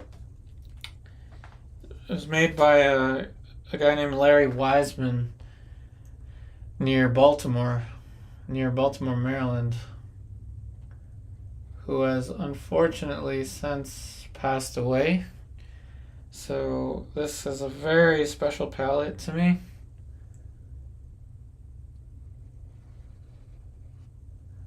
You know, being able to use it for studio paintings pretty much every day would be, you know, such a great honor.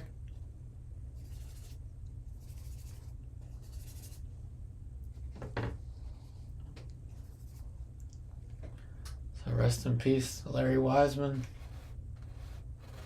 He passed away already a couple years ago. Had a wolf howling at a moon painted on the gas tank of your Yamaha Star 650. Oh, you used to ride also? I used to ride, but then I got too scared.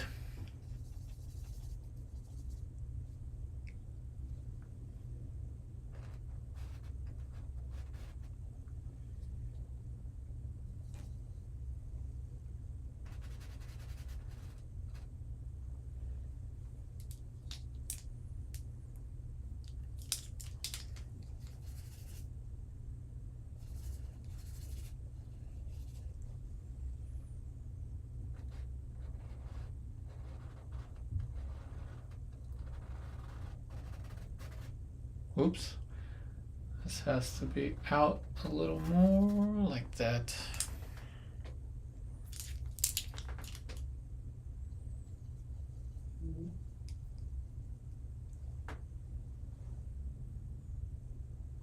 You know, in the reference, I don't see much of an udder, but there would be something, I guess, here. Oh, that's gonna be tough. I'd have to really make that up.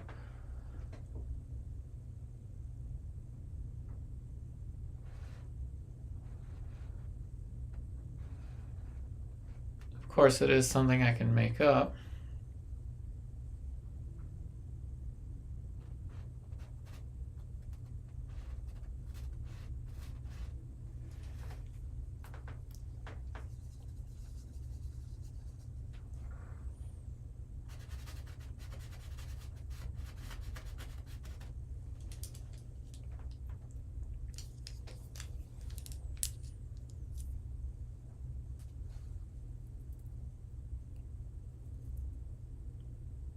Yeah, being one with the bike. Yeah, I remember I used to feel like flying.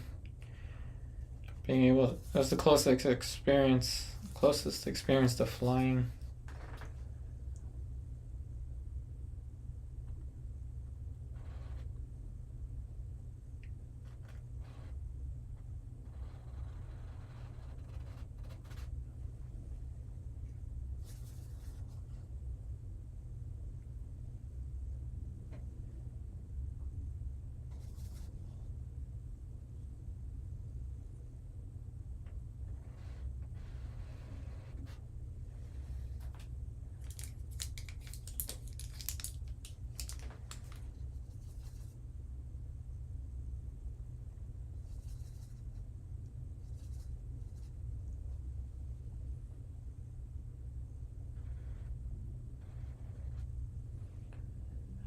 There we go. More form for that. Now back to the body of the cow, and we'll address if they have udders. I think they do. I don't know. The cows that have horns, let's see.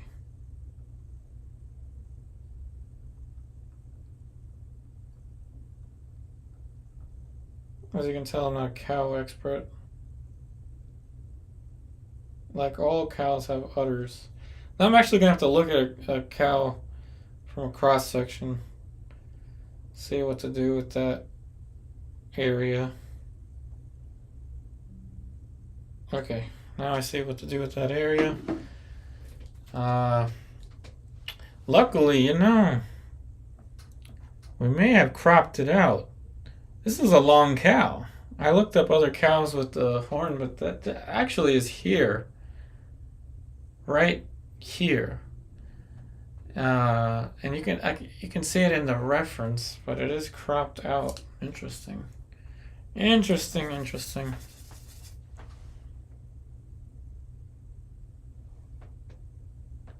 Oh no, I'm definitely afraid to ride on a... I probably won't get another motorcycle. Let's just say I got kind of lucky in my 20s. Yeah, no, motorcycles kind of scare me. Yes, I am a chicken. But let's just say I got really fortunate. Red heifer. Yeah, I guess that's what this is. Let's zoom out. I haven't zoomed out in a while. Now you can see the cow. Holy cow, you can see the cow.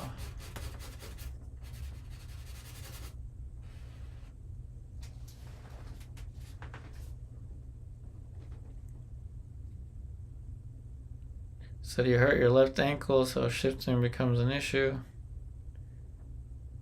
Said a good friend suffered a brain injury, got hit by a car. Oh yeah, riding a bicycle, right? Yeah, somewhat, but we both know it's not the same.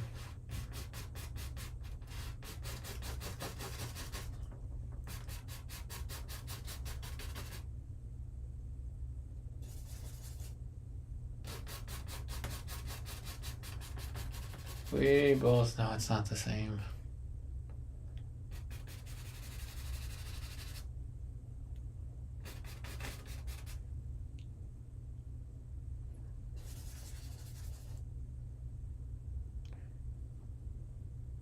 You have laid your bike down. Like I was saying, I got lucky. All I ever did was accidentally drop it. I didn't crash. Came very close to a couple times. And here's where the udder will show. Just a small glimpse of the udder. And that's pretty much it. That's all that the udder will show. Hey, Mr. Anonymous. It takes me 3.5 hours a painting like this. 3.5 hours. That's my time span that I'm trying to work with.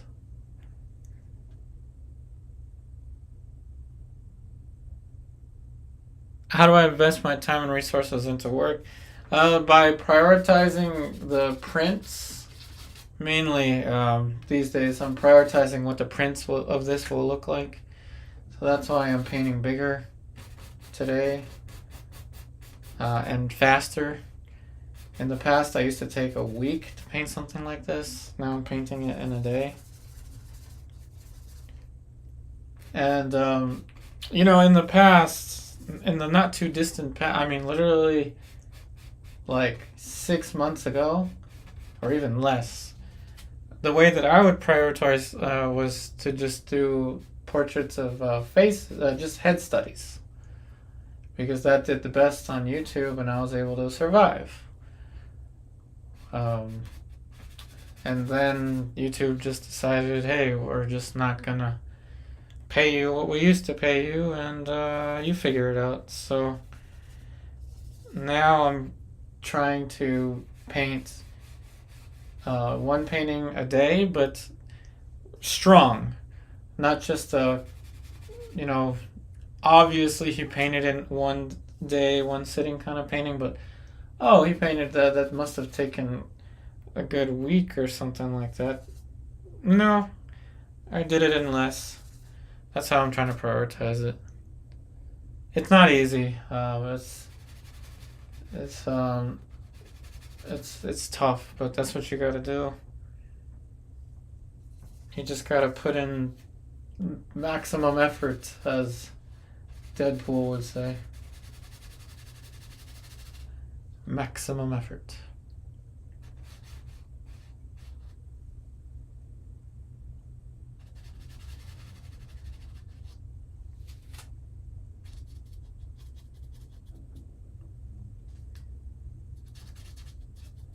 But already I think it would work just fine. I mean, I'm going to clear up the trees soon, but already I think it would kind of work as a print.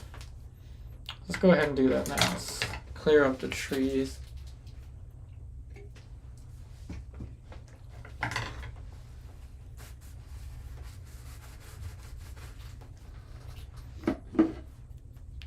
It kind of works though. I mean, this size works.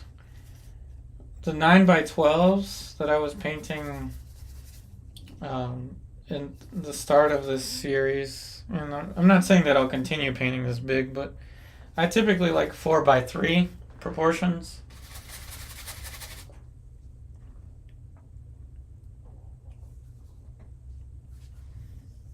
Gracie, you've never ridden a bicycle.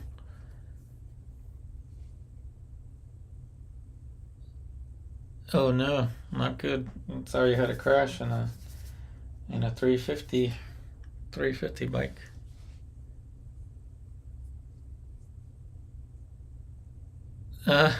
Maximum effort Deadpool. Oh, thanks for noticing that. Yes,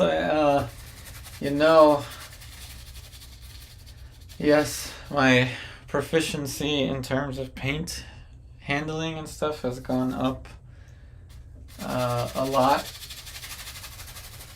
And I just keep pushing the limits of what's possible for me. I keep pushing. Well, thanks for noticing that. Yeah, that's a lot. When I first started live streaming, it took me about, I don't know, 3 live streams a week to finish just a head study. Then I was able to do a head study in maybe 2. And then it became 1 head study and 1 3-hour session. And then we moved into doing different materials. So 1 head study each time with different materials. But it's an exciting path. I mean, we keep pushing. Now we've moved all the way up to the 1620. Again, this is a lot to do in one go. But we're pushing. The cow says thank you for staying away from noisy bikes. Yeah, I mean, I will hang these paintings, of course.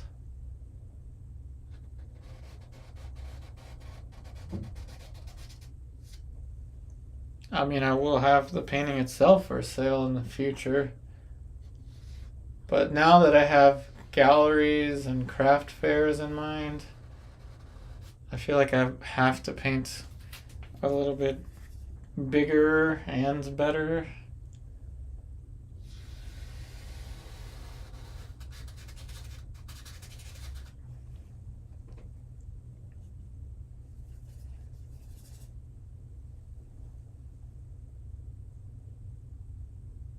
Okay, we'll stick with, I don't know. Let's just put that in there. That's 4. I don't like even numbers. So we're gonna sneak in one last little tree branch. Make sure he has a friend.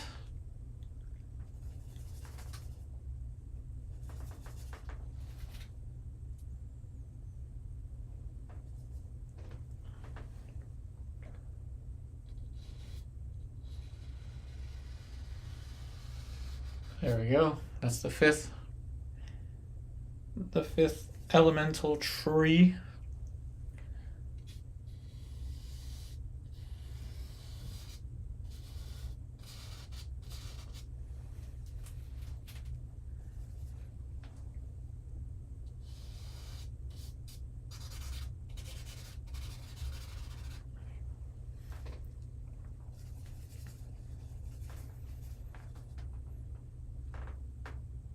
Yeah, it is a lot. I will attest to that. It is a lot to do this much in this time period, especially with a bigger canvas, but I am pleasantly surprised with what we can do here. So say hello to my little friend.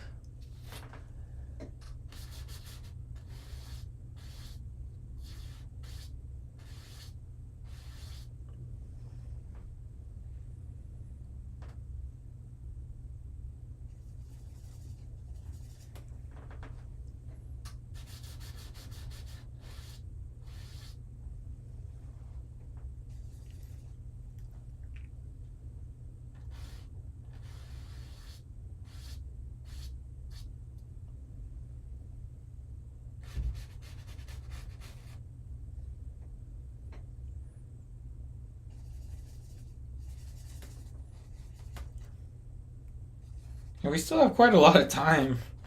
We still have like an hour and a half.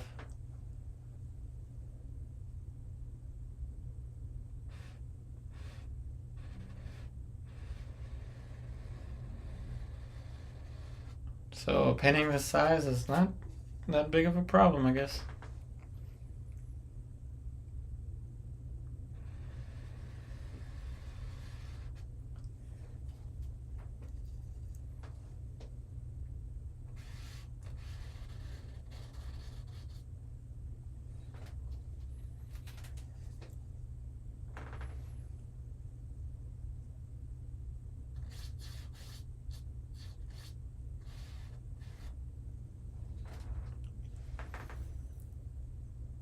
Hey, Paul Perry, welcome, welcome. This is just a stretched canvas. It's not glued onto anything. It's just a 16 by 20 cotton canvas that I bought from Michael's.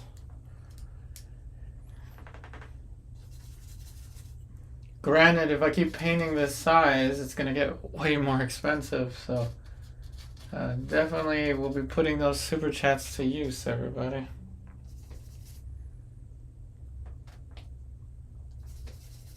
Yeah, just stretched.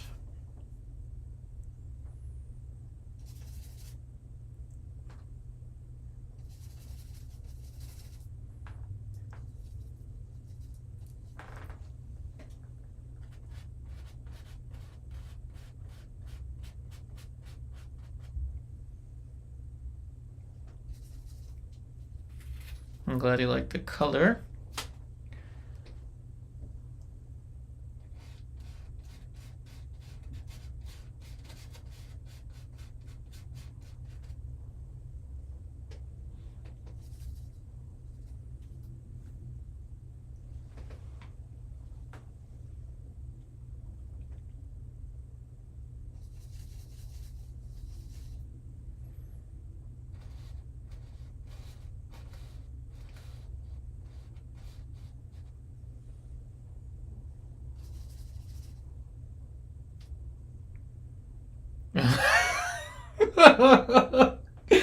Oh man, that's hilarious.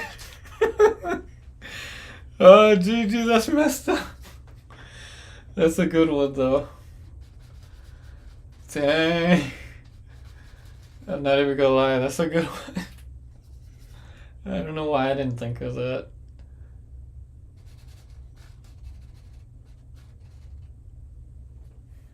That's kind of funny. I'm definitely telling Lucy that one. Those poor cows. I like these cows.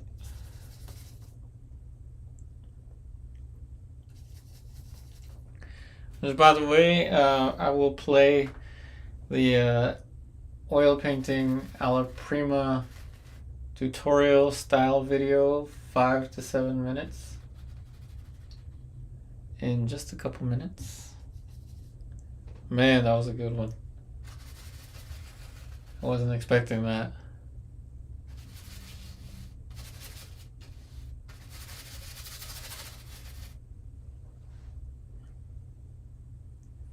And you know what also has accelerated my painting is I'm using phthalo blue as my blue. So anytime I need to apply a cool element, it's done really fast. Whether it's a sky, a portrait, a figure, a still life, whatever it is.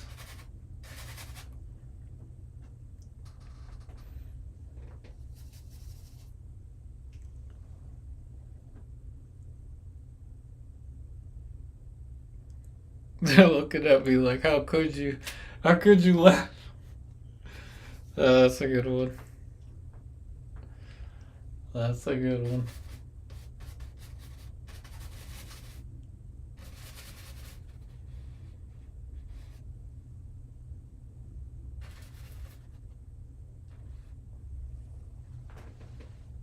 And again, that would have a direct translation to this frontal plane. Let's use that Indian yellow. Transparent, but very high tinting strength. Indian yellow.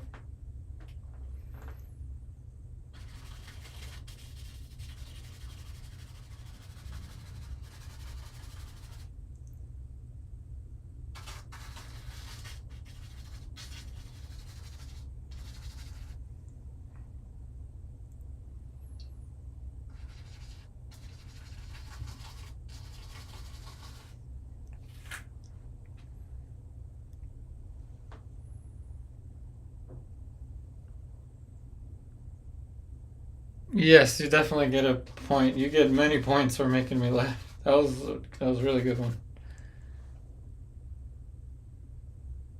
He said a cow is ready without a tail cannot be awesome. Those poor cows.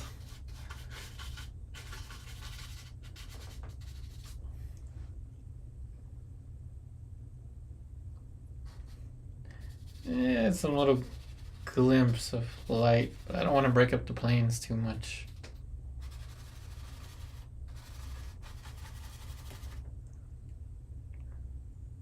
Indian yellow is really good for this. I did mention it before, it's one of those colors. You kind of need it. Indian yellow, very high tinting strength, but transparent.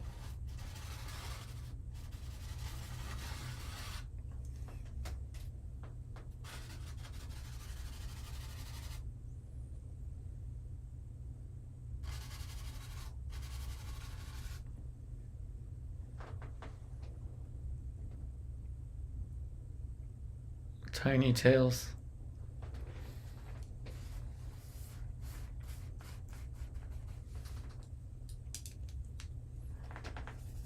Alright, last little shapes for the trees, and then I'll play that video for you. A simpler way to study this technique, ALLA Prima.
Alright, so I got more for the trees.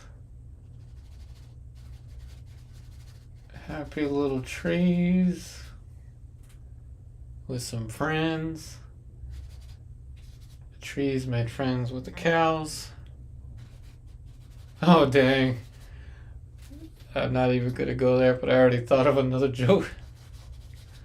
The connection between the trees and the cows. That's messed up. That's messed up. Alright. So I'm going to play that video, 5 to 7 minutes of how to get started with this ALLA Prima technique using the safflower oil spiked lavender mixture. So hopefully you'll enjoy that video, and we will continue this right after.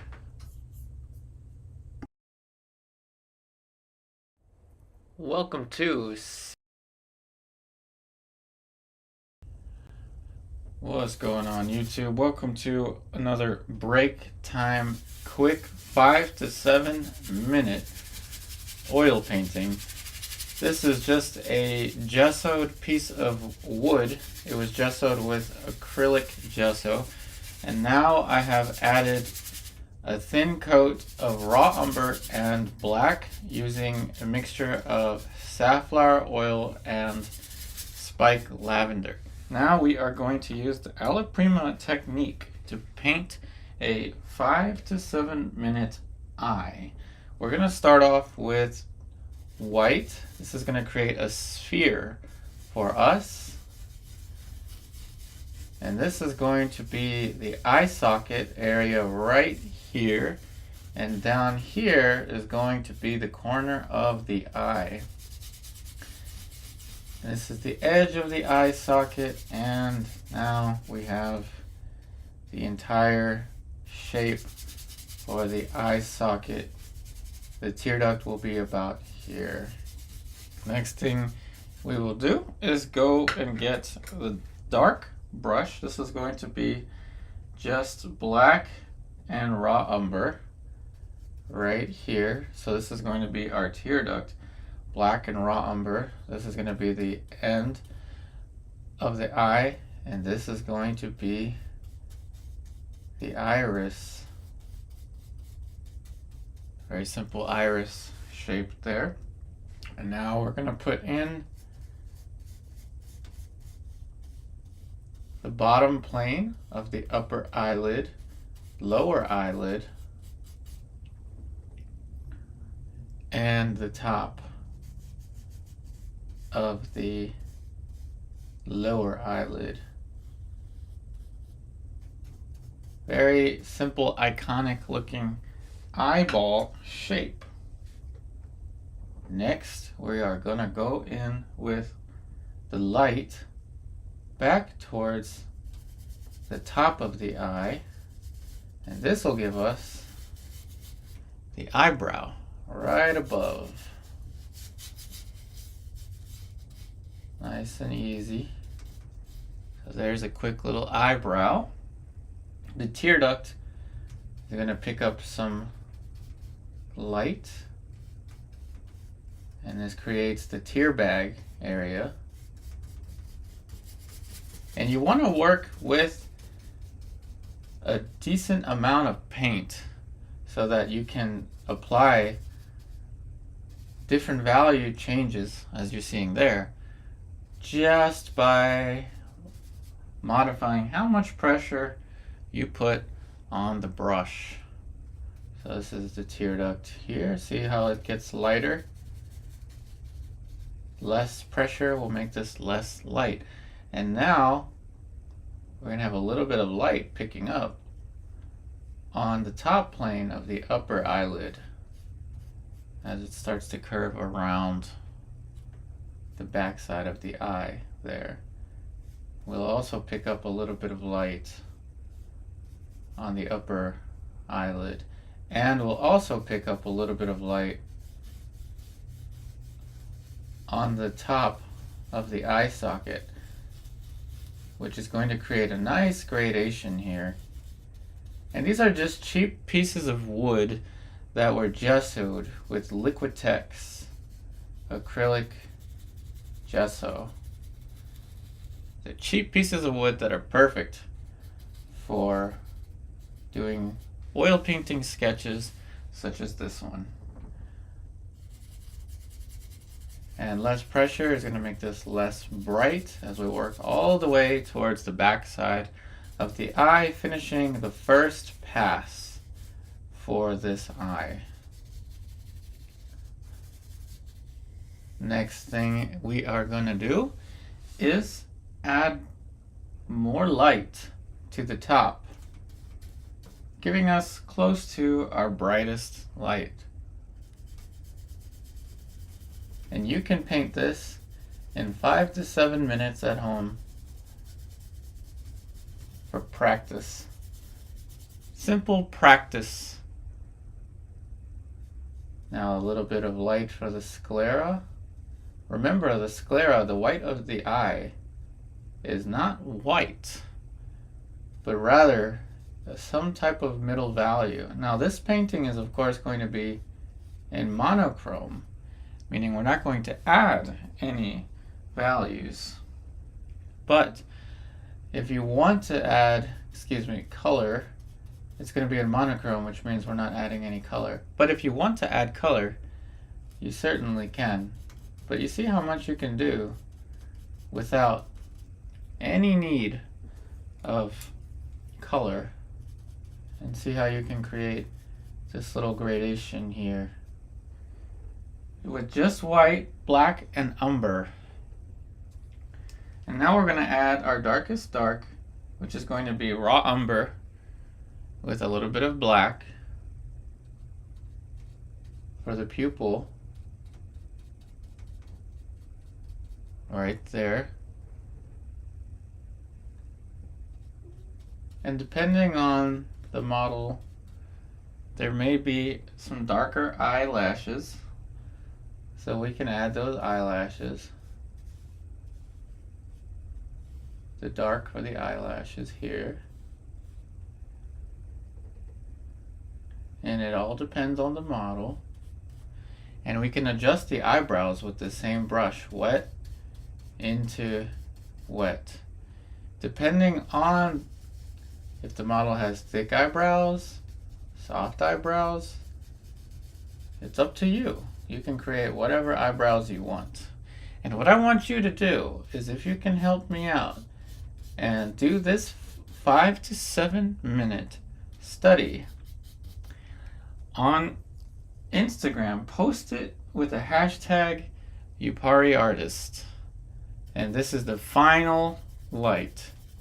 Like I said, that's going to be the brightest light. And that is your 5 to 7 minute simple ALLA Prima wet on wet eye. I hope you enjoyed this break time painting video.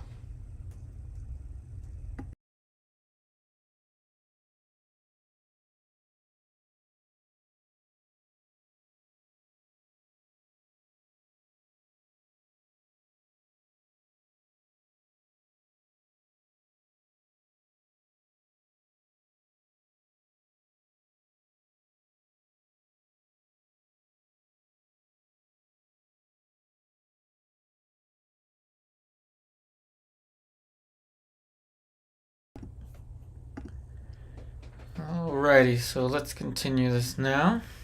So we got a question over the break. When you're painting the eyebrows, should you leave the skin color between the fringes or totally dark?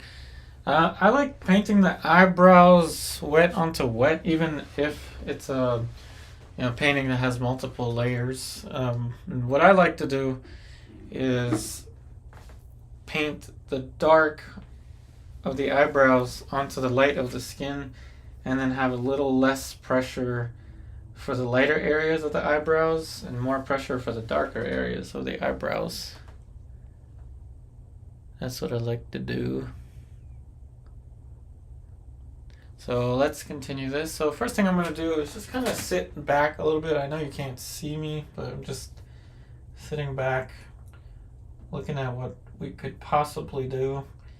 And I think we'll add more form to the cow, the older cow. That is the bigger one. Let's zoom you in. And let's do that. And let's see if I can maintain a dark and a light brush. So just a dark and a light brush. Again, I am using my preferred palette setup, which is a handheld palette, but just leaving it on the table. So I'm sorry you can't see the color mixing, but it is kind of a trade back, I guess, of working on a bigger canvas. Okay. So we'll pick a section, maybe right here, and really start to push the form.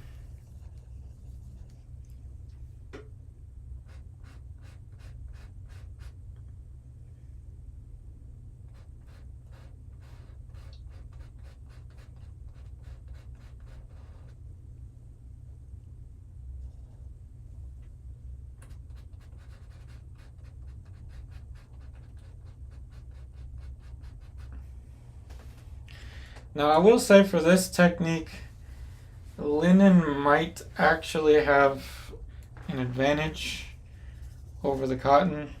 I mean with a bigger canvas. But due to the cost of canvases, I don't see myself using hardly any linens for this series. And since this seems to be kind of working out, you're going to be seeing some pretty neat paintings in the next couple days. Again, because this size allows me much more control.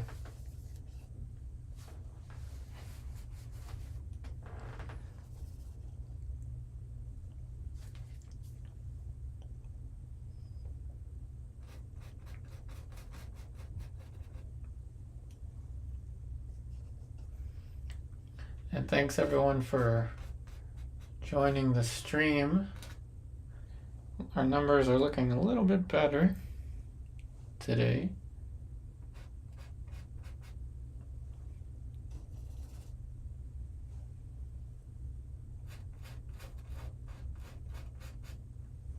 And I really appreciate the super chats, everyone.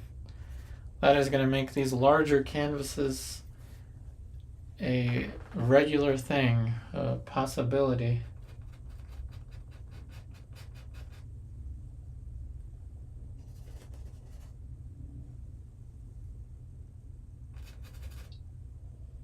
So we got some form curving outside of there.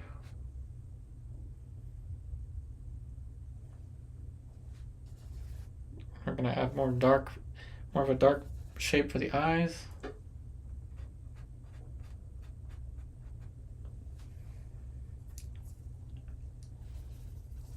A hint of light.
Soft transition right under there.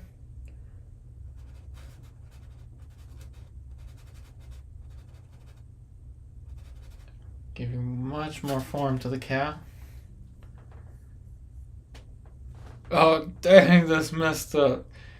Name for the painting, where's the beef? Oh man. That's just that's so mean. Those poor cows. It's a good one.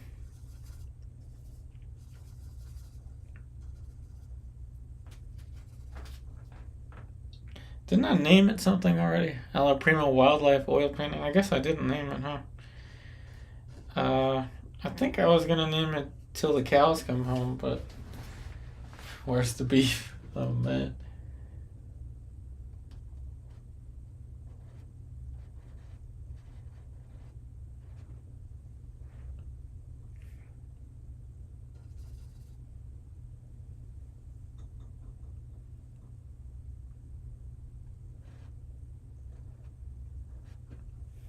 And we haven't even had to switch to the sables yet.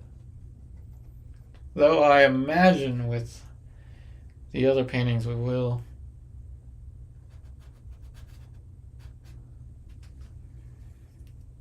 That cow's looking at you. That cow's looking at you.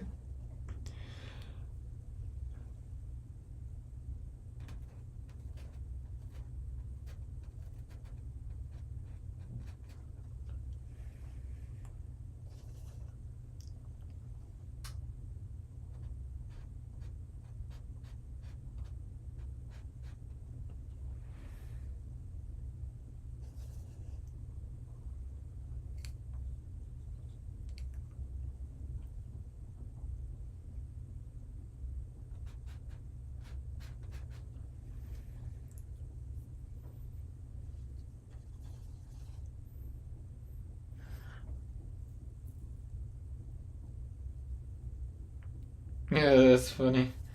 They're giving you that look, that stare, like, hey, what's going on here? What are we talking about?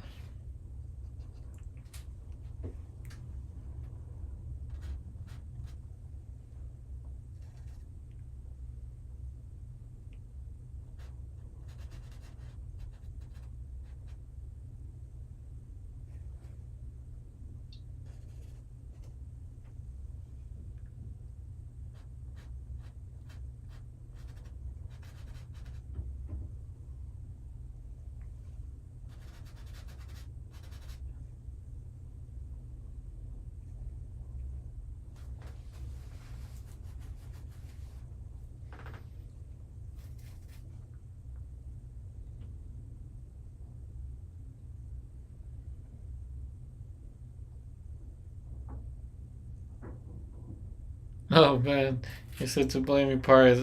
They stand here still, always. Definitely has the mom expression on her face. Makes sense.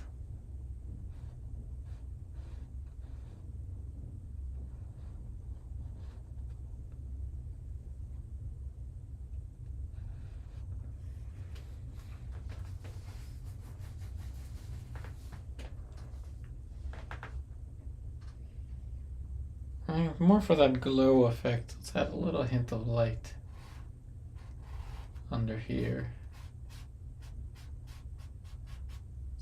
A little more glow.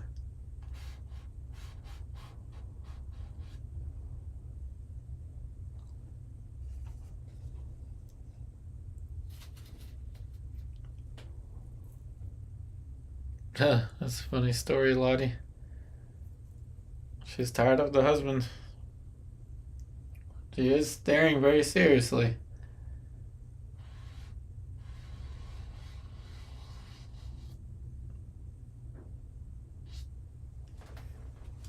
Very serious look to that cow.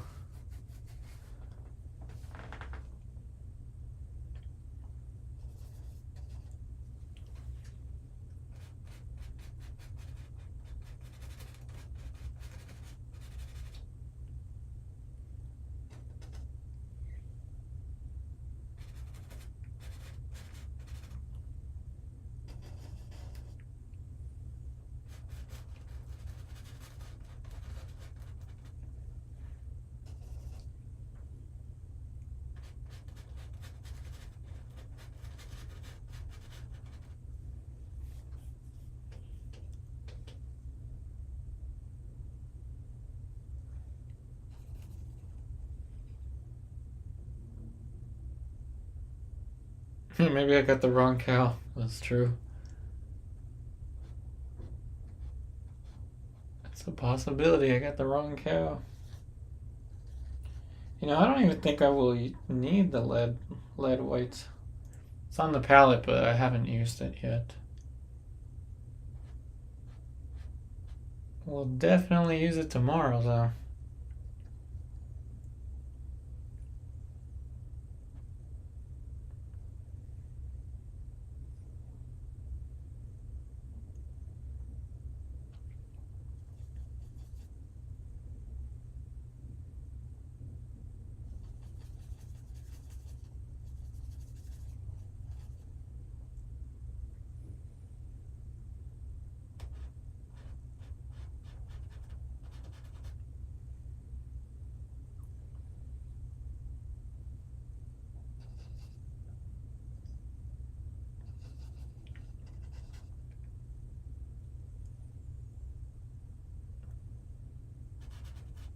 And now we can move to the smaller cow.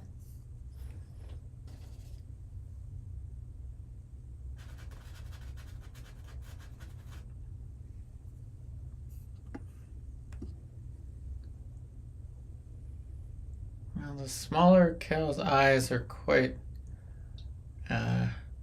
tiny. So I guess we'll just focus on the nose a little bit.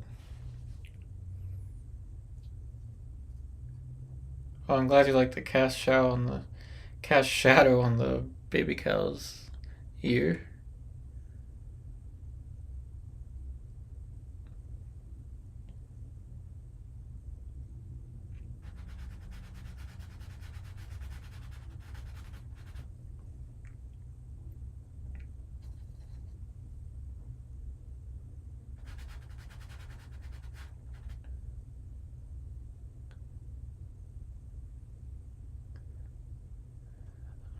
pushing all of these little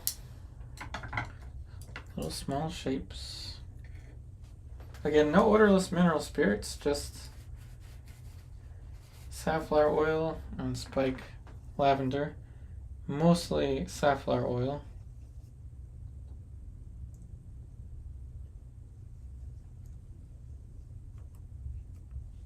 If you could see this painting in person, there's a lot of paint on here.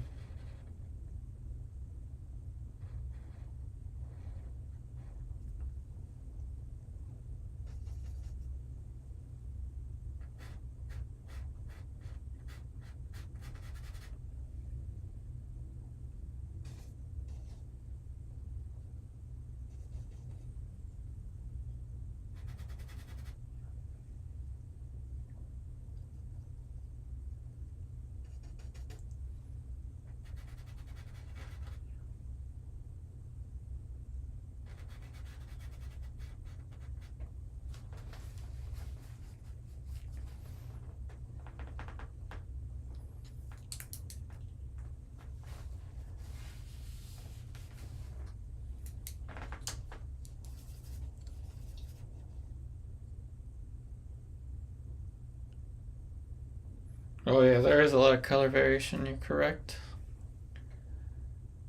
At this point, it's kind of more intuitive, I guess, pushing these colors, or I guess I should say instinctual. Not really so much that it's planned out carefully anymore.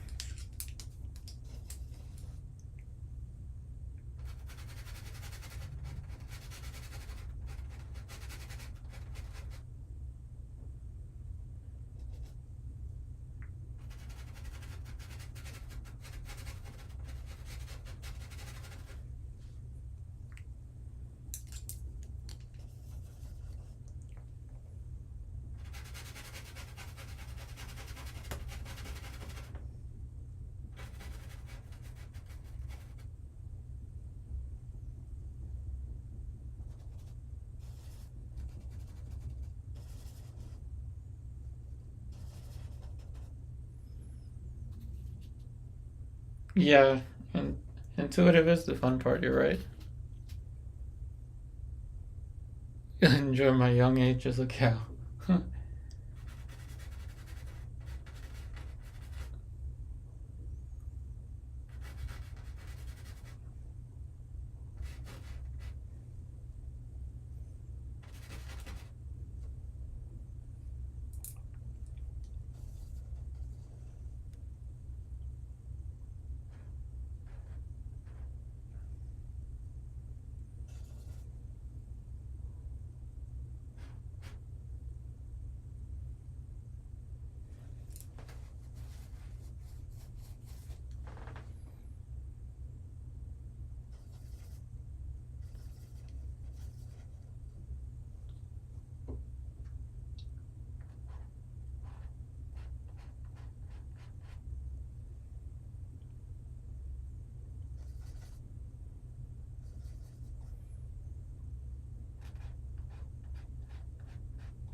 Oh no, you're good. I always have that story of my student that showed up 90 years old, learned so much so fast, and then the 81-year-old that always beat me at pool.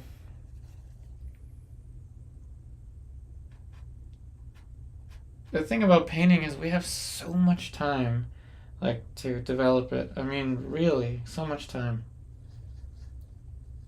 to develop the skill. Because it's not like,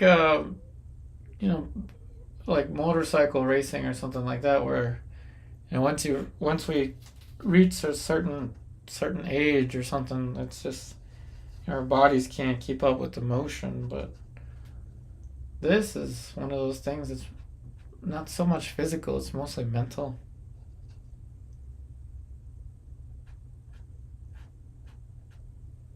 Everyone can learn it.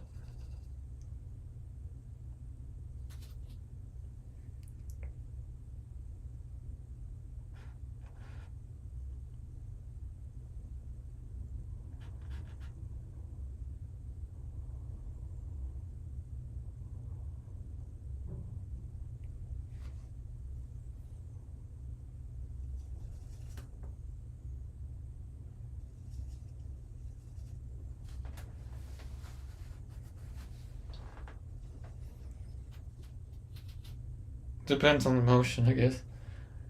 That's true.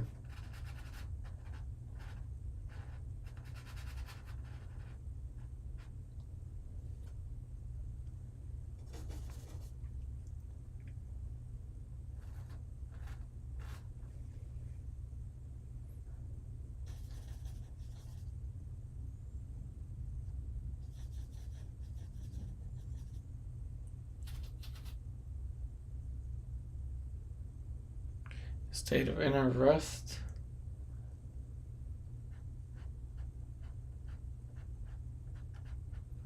Well, I hope that I'm portraying a sense of peace here.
Oh no.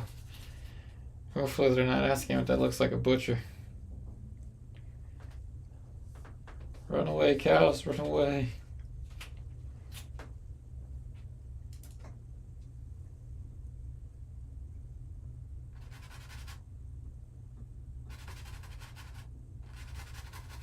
So we're getting there with this painting. We're getting there.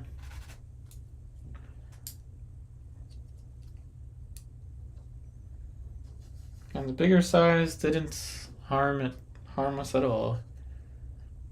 If anything, you can see more of these brush strokes, and there's just more to see, I guess.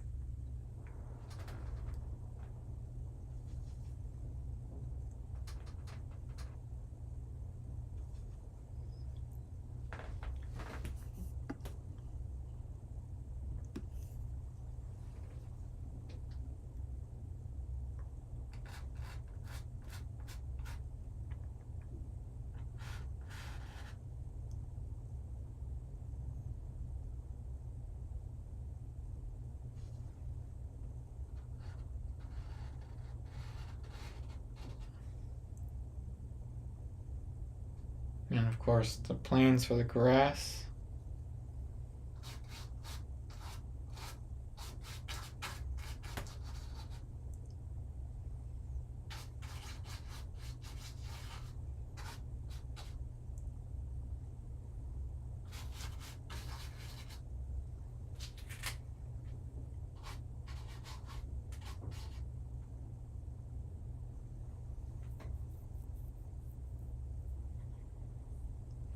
I'm glad you like the hair on the cow, the adult cow. Yeah, just little brush strokes. Little tiny brush strokes. That's all it takes at this point.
You're right. I did see the image kind of in the initial wash. Well, thank you.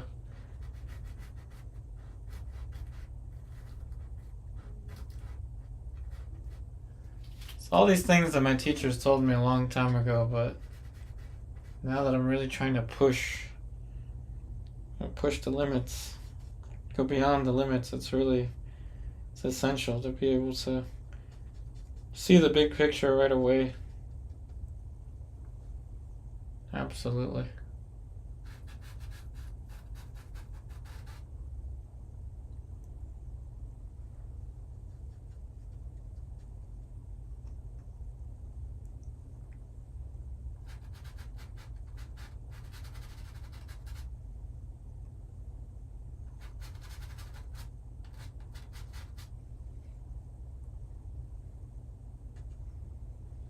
Now you can really get a sense of the light.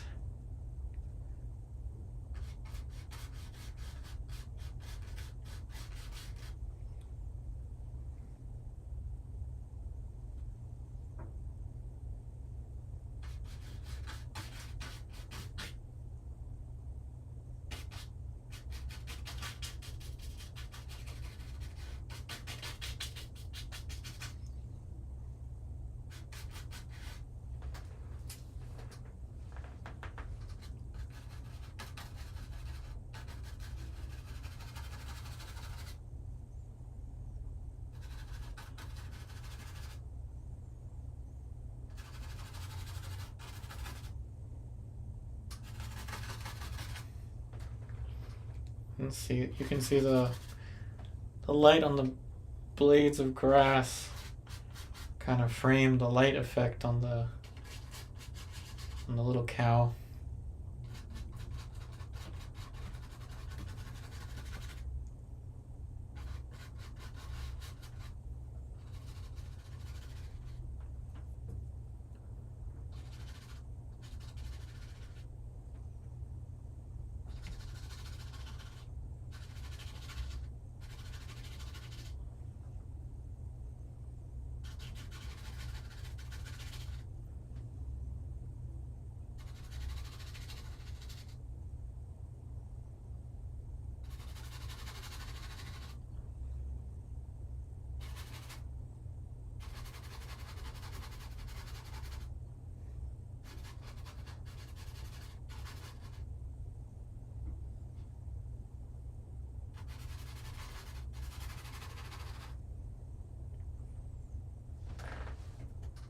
Yes, all of this is wet on wet.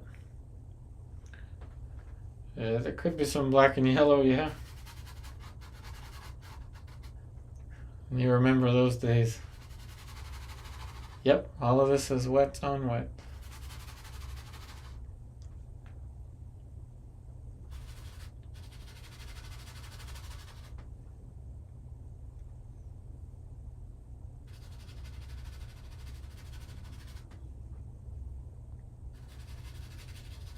And see, now I can put more planes for the grass. I wasn't able to do that yesterday.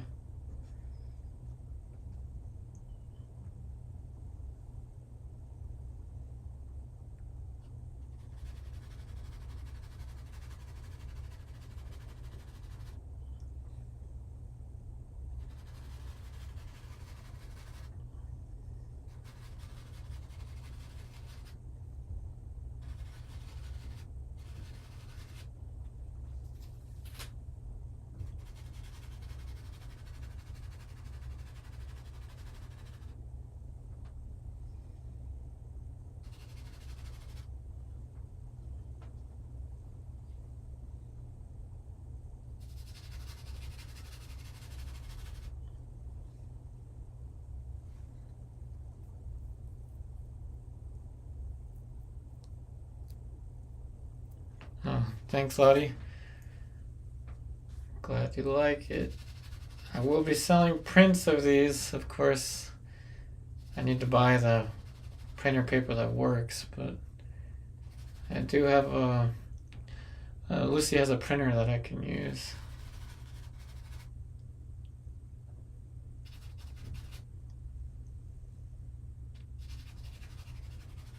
I like that this is a 3x4 proportion, so I can make 9x12 or, I mean, smaller prints that are still, reasonable dimensions.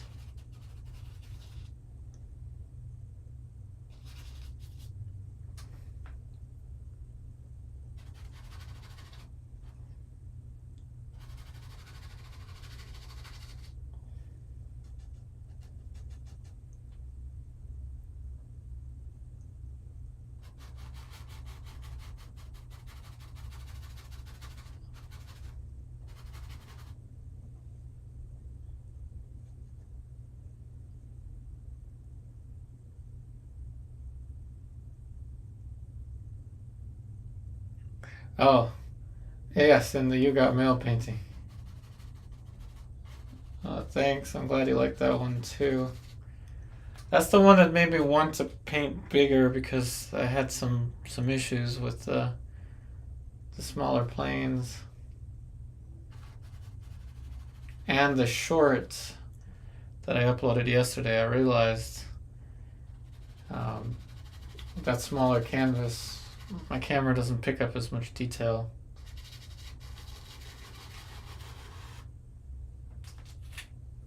So what it is the close-up is almost the same size as the entire big painting, or not the big painting, but the close-up is nearly the size of the 9x12 that we did before.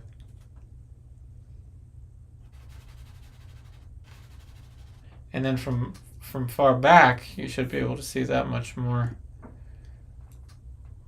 detail. Now you see the grass, distant planes for the grass starting to read. Now obviously we're pushing this underneath of the cow because that will give more form, or not form, more light.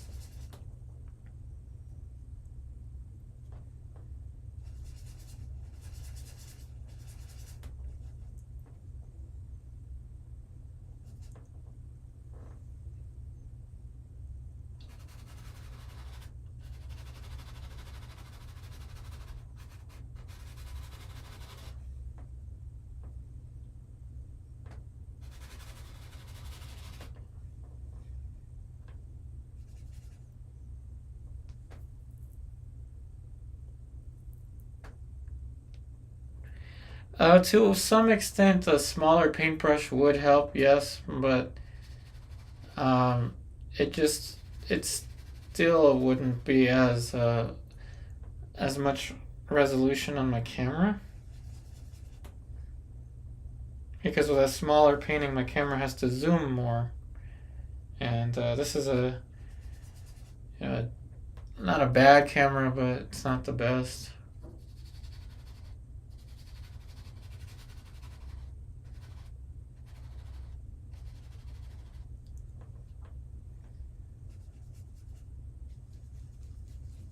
But there's only so small a paintbrush can go, to the point where it's just too difficult to use. And with a smaller paintbrush, it's also more difficult to get a color mixture that you want.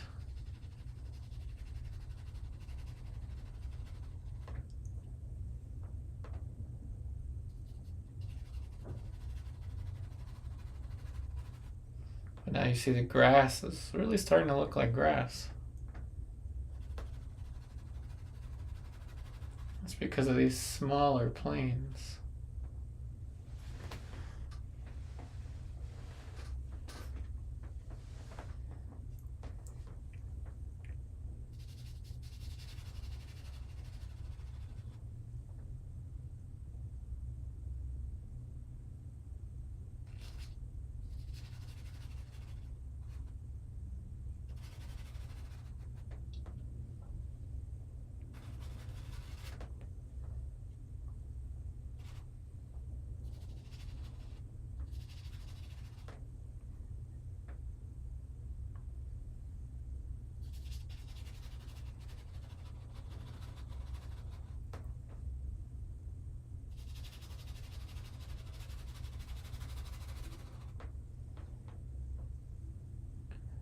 And that's how you paint distant blades of grass. One plane at a time. There's really no shortcut to it. But at least the ALLA Prima, the wet on wet painting approach, helps the paint flow.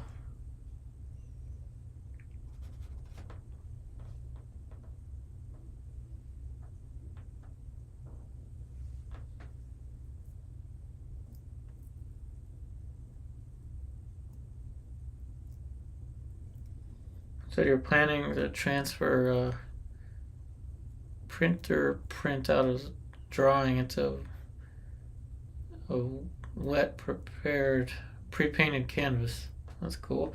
I don't think I've ever tried that before.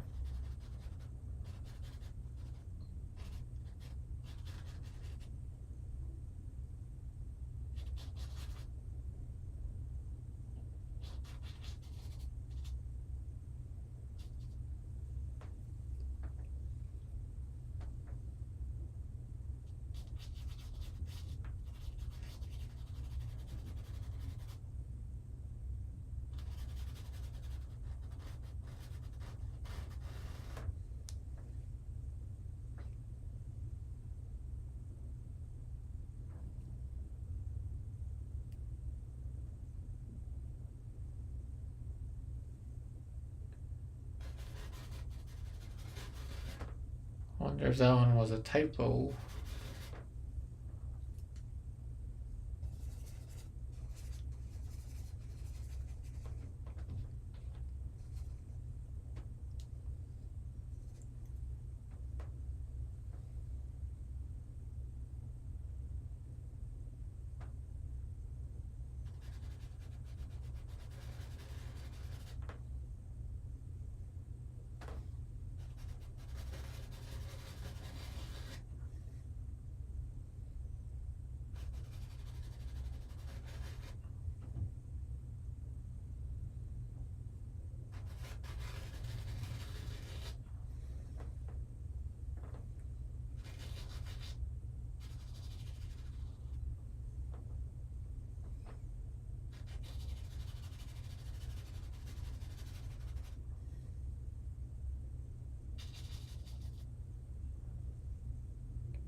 Distant planes back there. It's reading pretty well for a big canvas. Now, of course, the cow is going to have some fur or hair. Do cows have fur or hair? I don't know the answer.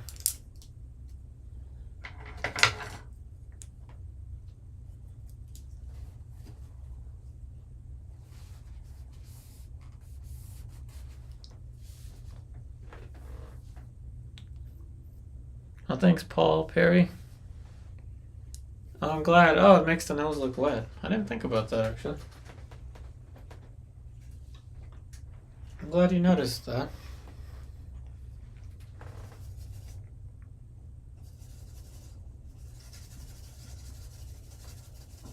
Appreciate that, Paul.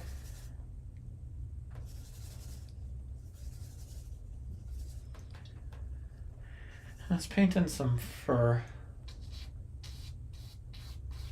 if we can.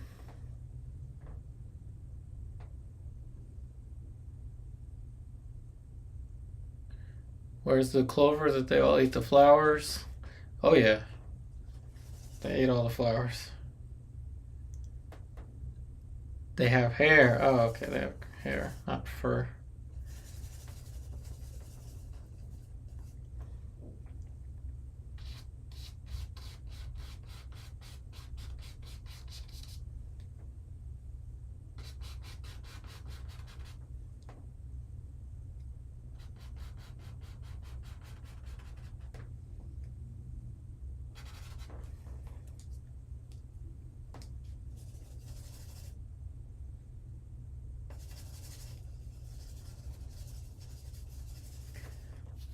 There is a lot of paint on this canvas, I will say.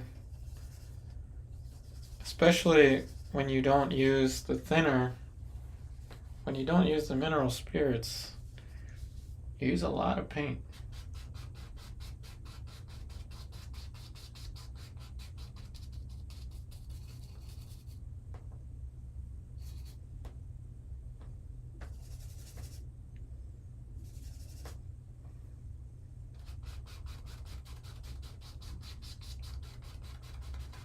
Planes for the hair.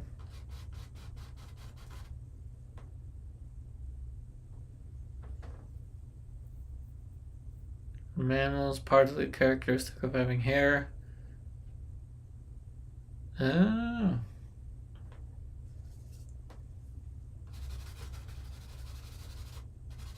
You see, I am not an animal expert.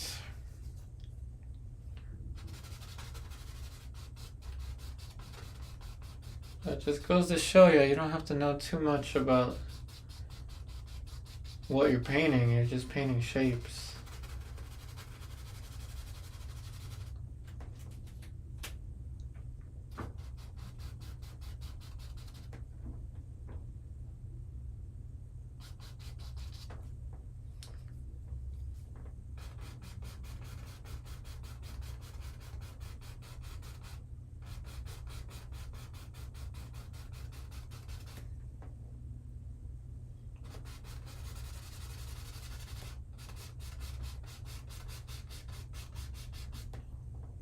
Different planes for the hair.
platypus the only one that lays eggs instead of giving birth?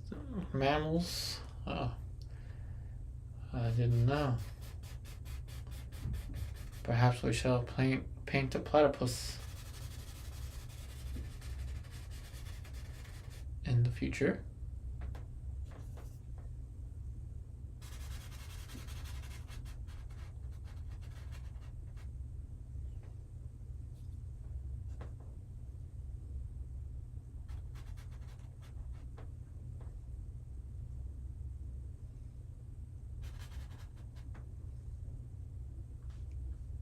Okay, so now, little drawing thing. I feel like perhaps this is too far.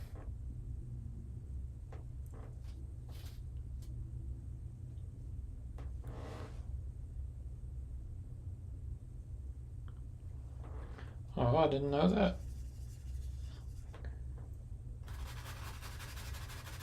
Learn something new every day.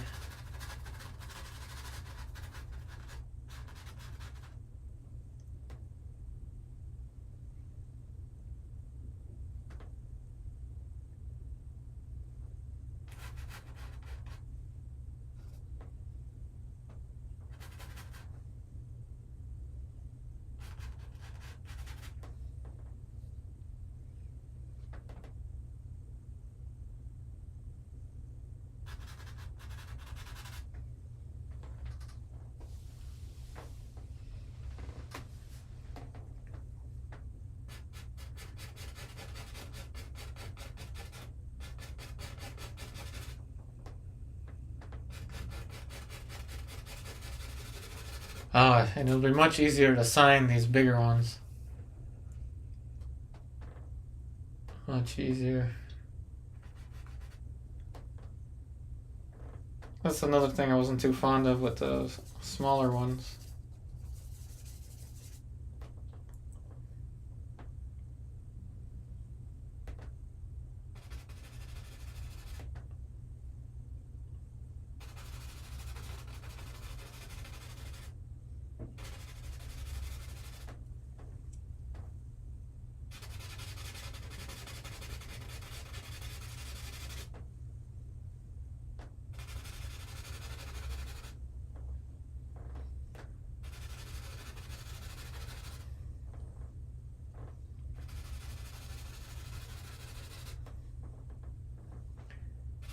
Different planes of hair, kind of just like the planes of grass.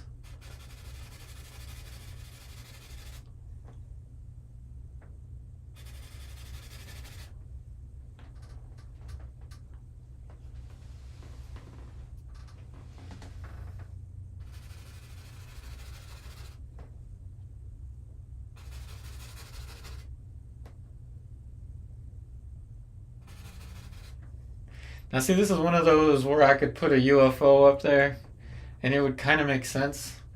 So you know how they say the aliens abduct the cows? That would kind of make sense.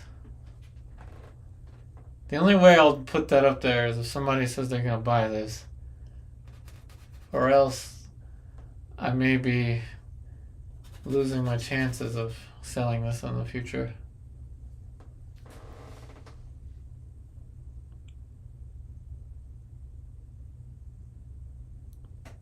Oh yeah, taking a break or looking at the painting from a distance will create, it will show you more of the big picture. So that's good that it looks more realistic. Sometimes it's the opposite.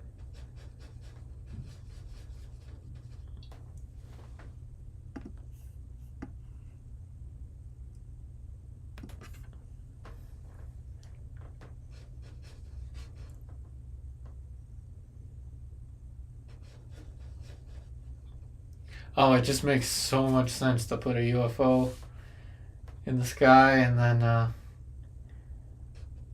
like a little hint of a crop circle. Kind of makes sense.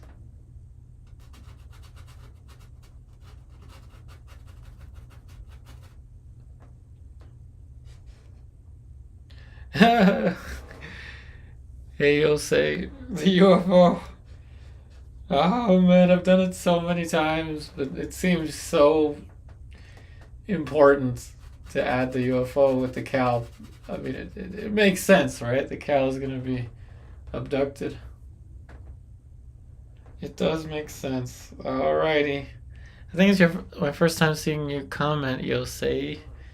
Alright, for you, I will add the UFO. And I just thought of where to put it, actually. It kind of makes sense to put it somewhere above the trees. Like, yeah, it kind of makes sense to put it right there. I was thinking of putting it here, but it's too obvious there. Right there. You know those pictures, those UFO pictures where the UFO is like right hidden between a branch somewhere?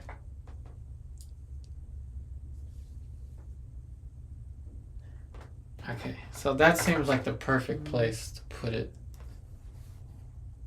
Alright, let's do it. Of course, the saucer-like shape is the one that we're going to use. That just means we're having way too much fun, but let's do it.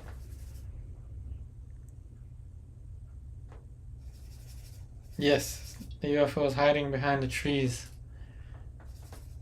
Okay, so we know it's going to be a saucer-like shape hidden right above here.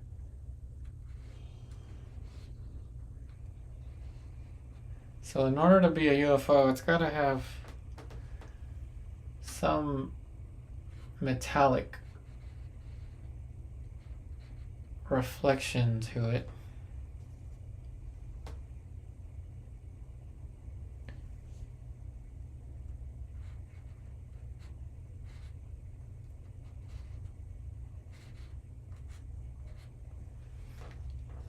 Shout out to anyone that has ever seen a UFO. I wish I had.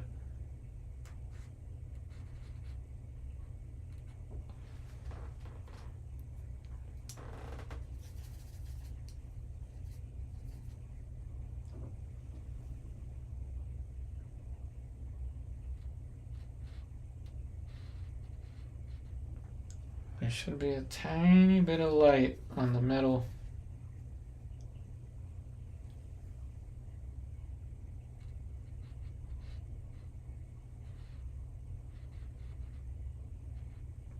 Tiny bit of light on the metal.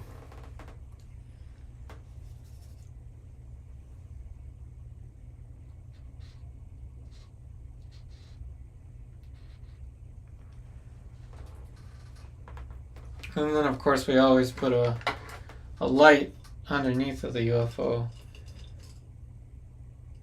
You know, for their spherical gravity drives or whatever they have.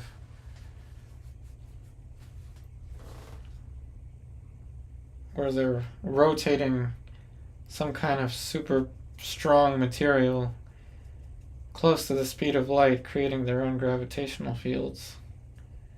So let's do that.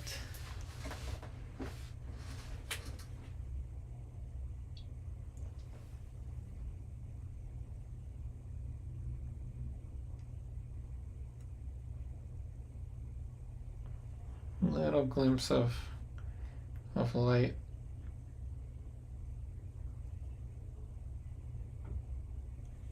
Because you know they gotta change this, they gotta warp space-time in order to do that.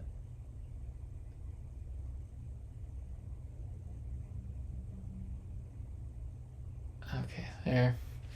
Now from a distance. Oh no, it's cropped. Hold on a second. There it is. So now you can see it. It's way up there in the distance. It's hidden. See, that's the advantage of a bigger painting. That no one's going to really see it right away. It's not one of those things that you see. But you know it's there.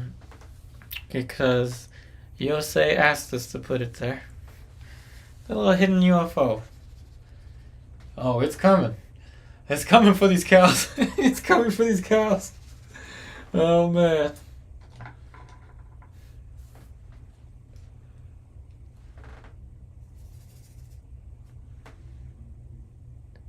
Very subtle UFO. Oh, but it's there. It's there.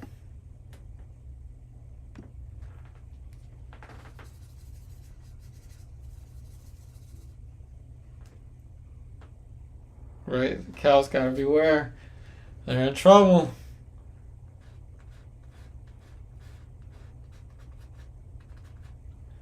Those UFOs want some countryside barbecue. They're on their way.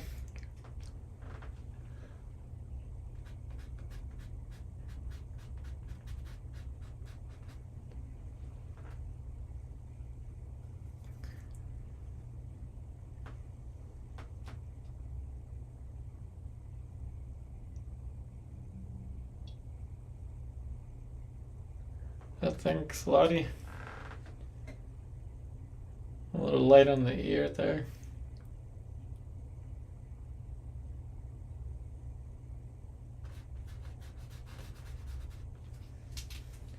Our hidden little UFO. It had to be there. It just had to make an appearance.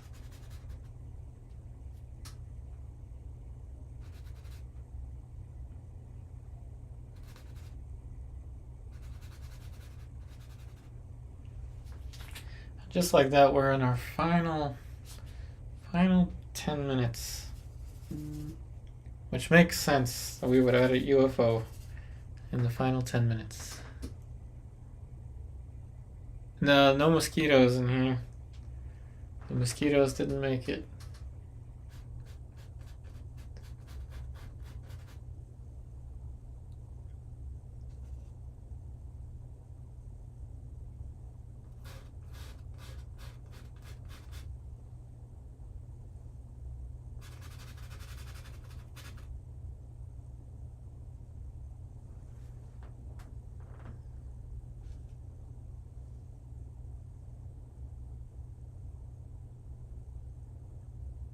The flies are on the cow manure.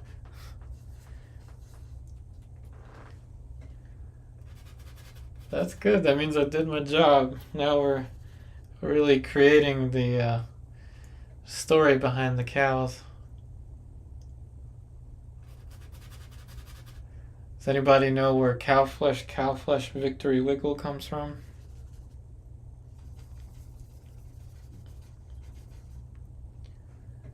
Kind of makes sense now.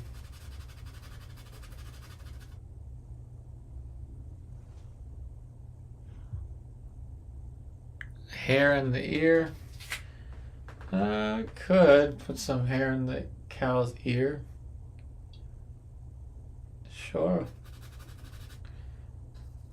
We can do that.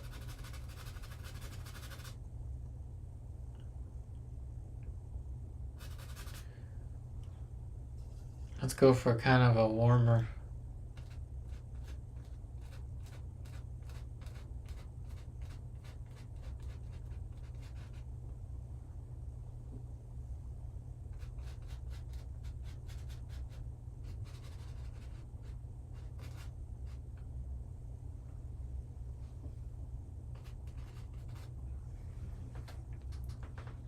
And then maybe a little bit cooler on the ear in the shadow. Glad you like the sky, Celeste.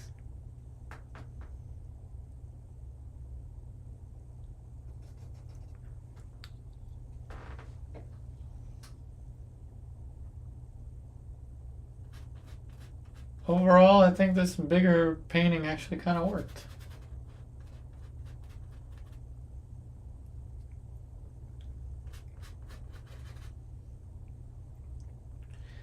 We just gotta move it along.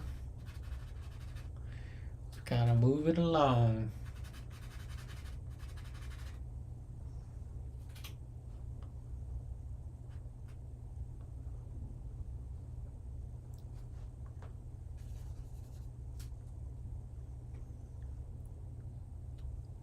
That takes a lot.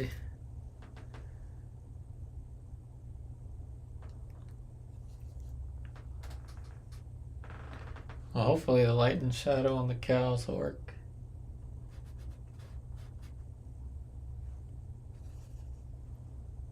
Yeah, nothing to see here.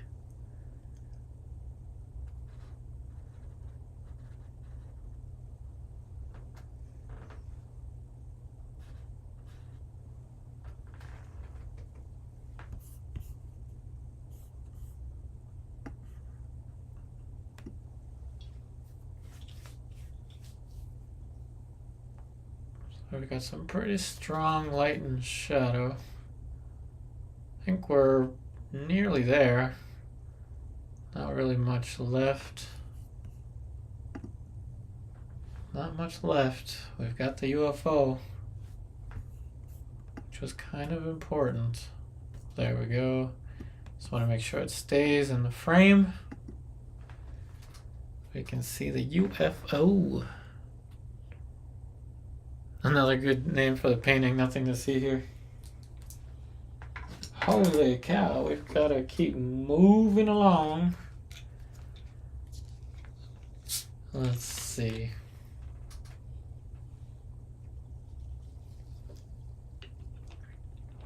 Yeah, not much else.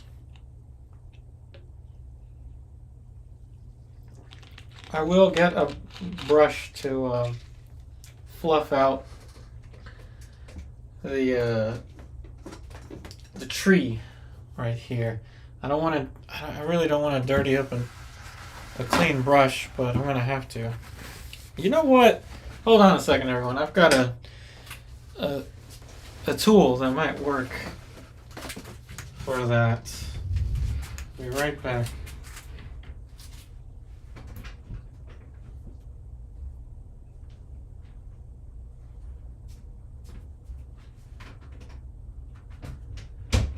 So cheap brushes, cheap artist loft brushes are not ideal for this kind of stuff. See, this was on clearance. But you could actually sacrifice some of them. Yeah, like this, right? This brush is gonna fall apart real quickly. And you know, these cheap brushes, I don't quite like as much. These artist lofts. They're like that fake bristle or whatever. These are better, these cheap watercolors. But let's use this to fan it out. And I'm talking about right by the UFO, right underneath of it. Oh yeah, there's a UFO for sure. Oh, there's all kinds of stories we can make up now. Oh, I'm glad you like the white area on the chest. Right, right here. Too sharp.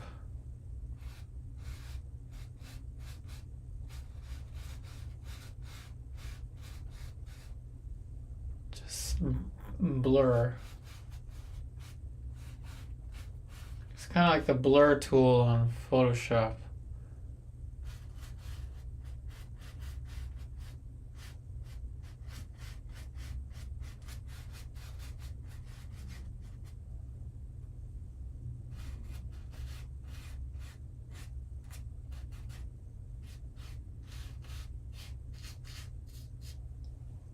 We'll keep it somewhat sharp above the UFO. This is just like the blur tool on Photoshop. It's just a cheap brush.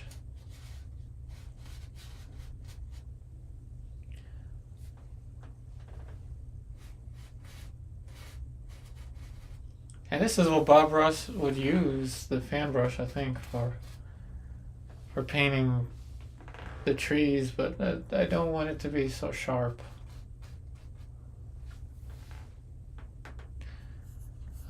That's about good. They were too sharp.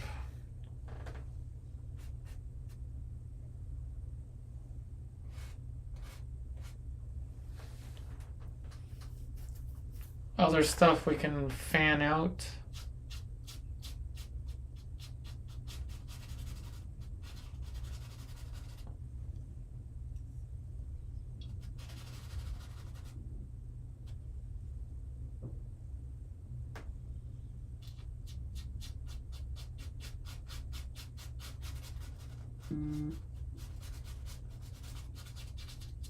Appreciate all the likes on the Instagram, everyone.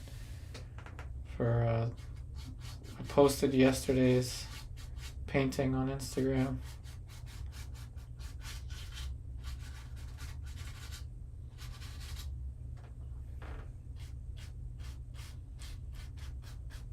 Just some little softening of things for our last 2 minutes. I'm glad you like it, Janice.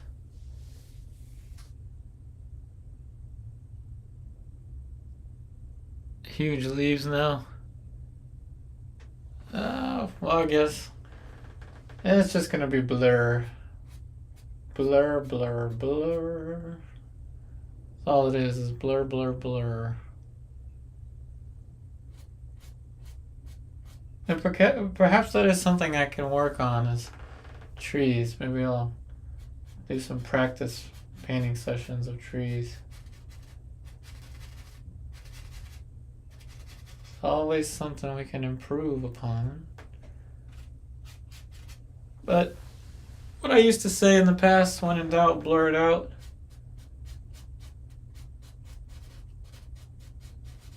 Softer edges on things draw less attention to themselves.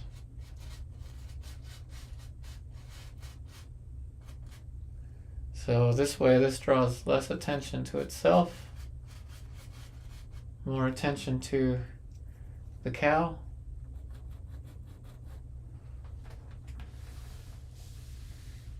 And of course, more attention to the UFO. But okay, now we can go ahead and sign it. It'll be much easier to sign this because it is, in fact, a bigger painting.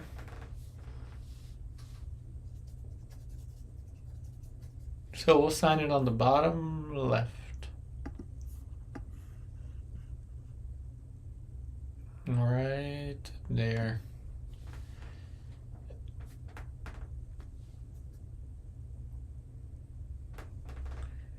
Right about here.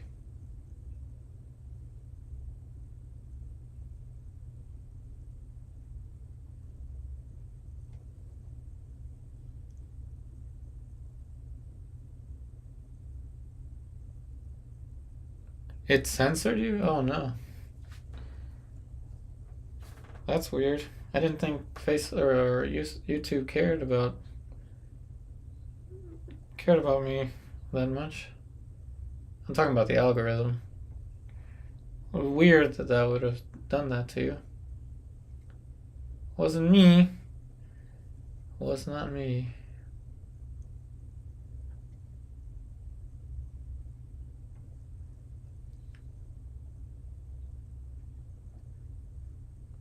And now the signature is not going to be that big.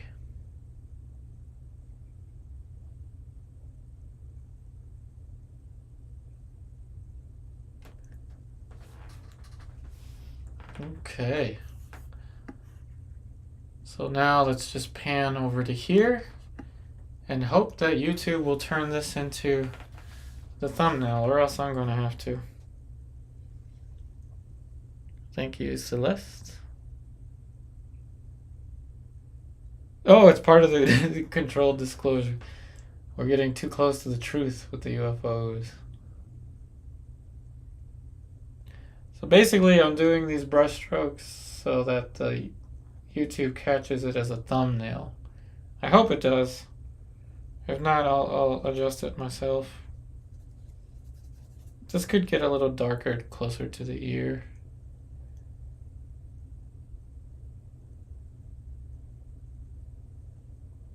Something like that. Well, that's all I got for you today.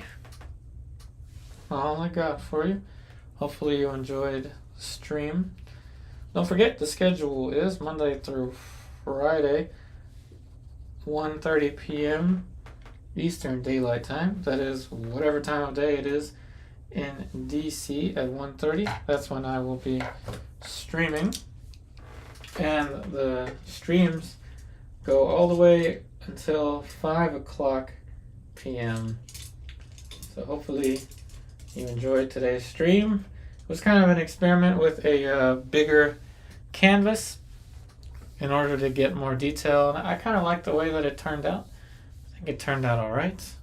We will be selling art prints of these, of course. And remember, if you want to take online courses with me, those are available on my Patreon, which is linked in the description box of this video, along with links to the materials that I was using today. So thank you so much, everybody, and I'll see you again on the next one.